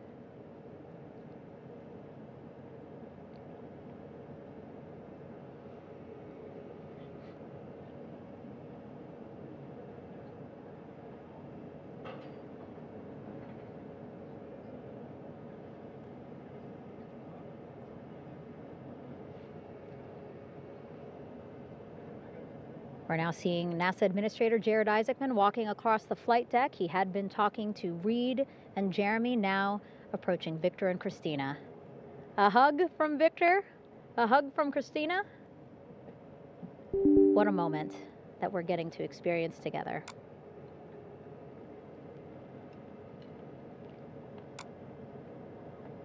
I'm sure congratulatory words. You know, we got to speak to the administrator live on this broadcast as well, and he said the kid in him right now, giddy, absolutely giddy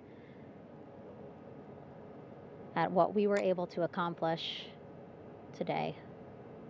Returning them home safely and in good spirits after a 10-day mission around the moon. And here we go. We're seeing Jeremy walking, waving across the flight deck, now on his way to the medical bay.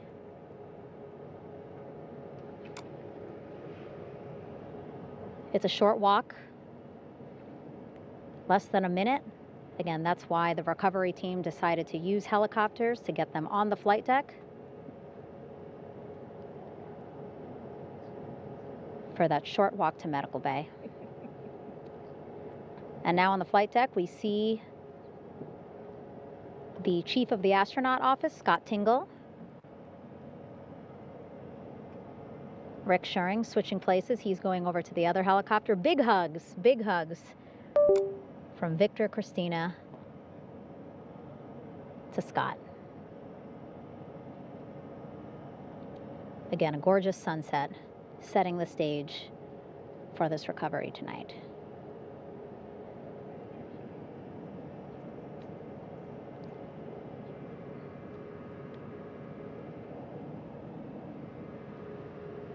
All right. And now here we are, Christina, making her way, looking thankful, grateful, happy to be home.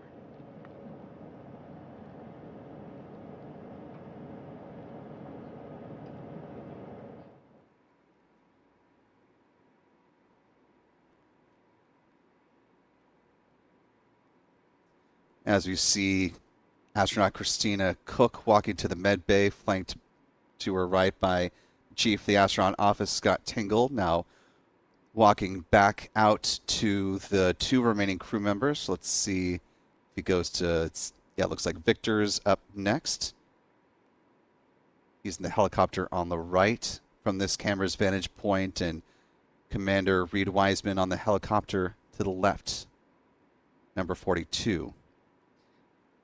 Hugs from the Chief of the Astronaut Office to Artemis 2 pilot Victor Glover. Lots of jubilation to be back on Earth. Victor now making his way over to the medical bay like his 2 mission specialist crewmates before him. You can see Administrator Jared Isaacman just there beyond the helicopter blade by the look of it.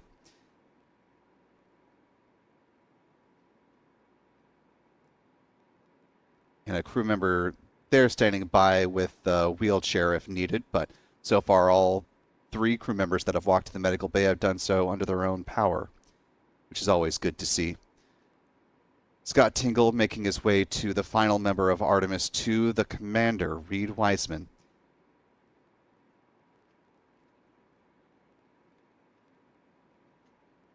This walk to the med bay for the commander coming 2 hours, 5 minutes, 18 seconds post splashdown.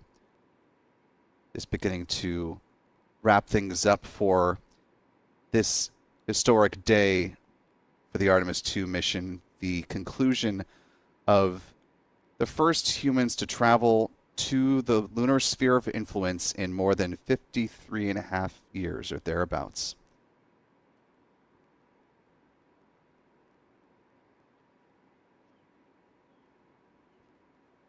And crew on their way to the medical bay. Good to see them all back on Earth, and wonderful welcome home. We do have a post-splashdown news conference that is scheduled for about 9:30 p.m. Central Time, 10:30 p.m. Eastern, 0230 UTC. We will have that on our 24/7 live stream, Artemis Live, so be sure to tune in then to hear from NASA leadership about the journey, this final leg of the Artemis 2 mission, as the crew have been making their way back to planet Earth and successfully splashed down and now on the naval recovery ship.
Houston, the flight control team was just amazing. We were able to have great conversations and communications about everything.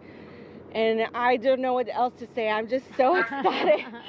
It's such a wonderful feeling to get to this point. Again, we still have to get the capsule, but this is huge for all of us in landing recovery. And I couldn't do this without my team.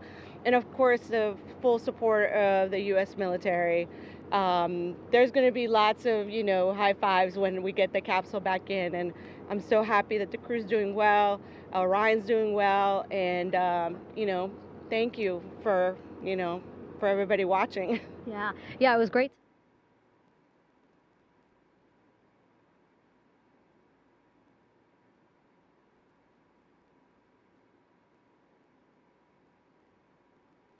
And you're looking now live back at a mostly empty white flight control room, the nerve center for the Artemis 2 mission since it has been in flight. And now that Orion is back on Earth, the crew safely in the med bay, getting their first medical checkups back here on planet Earth.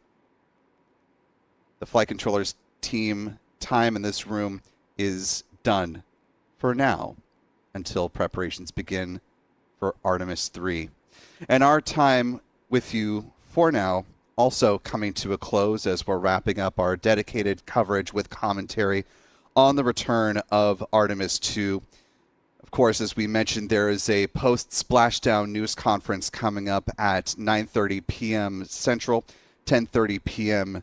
Eastern, 02:30 UTC for those joining around the world.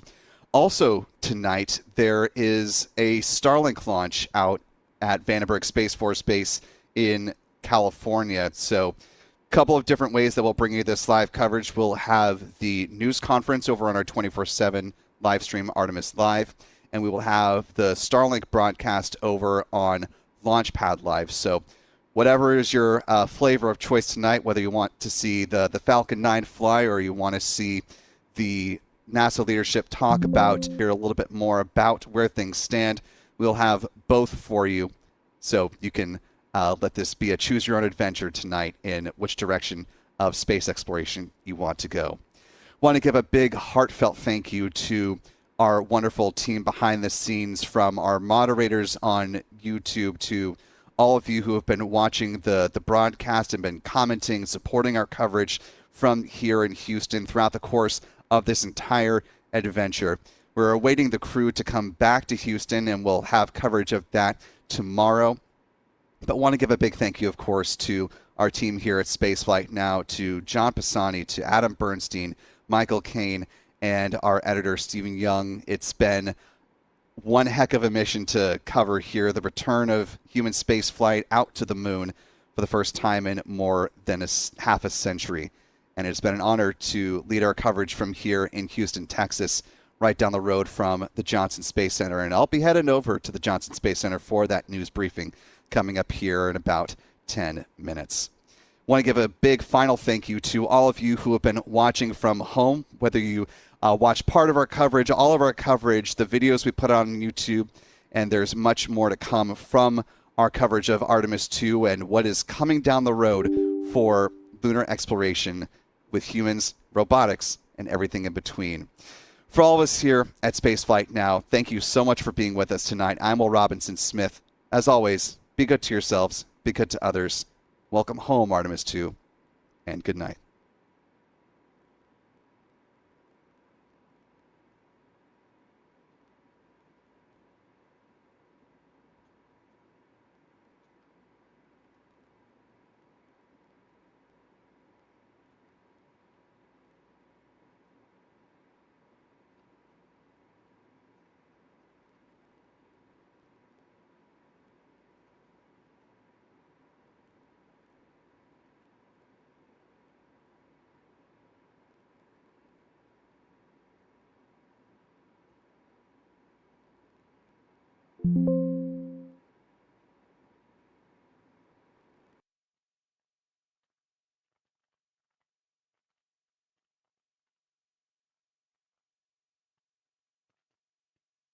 Catching mistakes. It's what I live for. And now for a limited time, you can have an H&R Block Tax Pro like me double check your return and file it for you for free. I could point you to any money you might have missed. Switch to H&R Block and get a free Tax Pro review with purchase of do-it-yourself tax prep.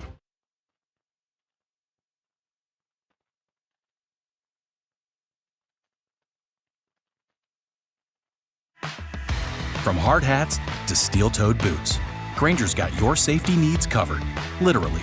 Shop Grainger's vast inventory of safety products. Call, click, or just stop by. Grainger, for the ones who get it done.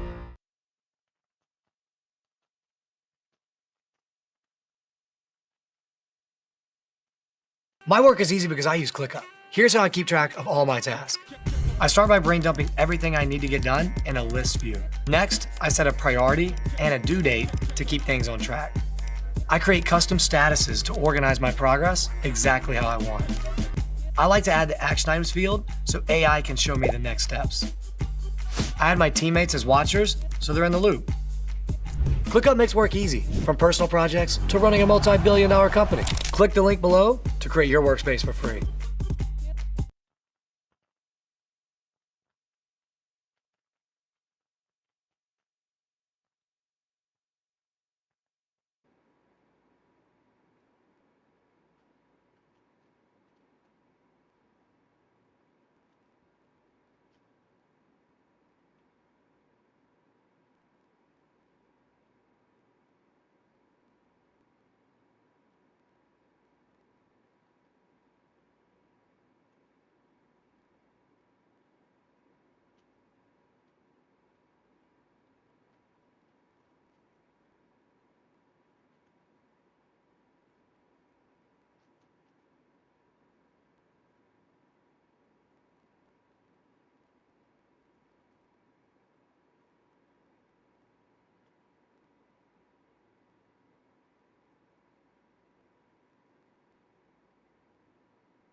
Okay, goodbye. Okay, goodbye, guys. I'm gonna end the stream. See y'all again sometime. Bye.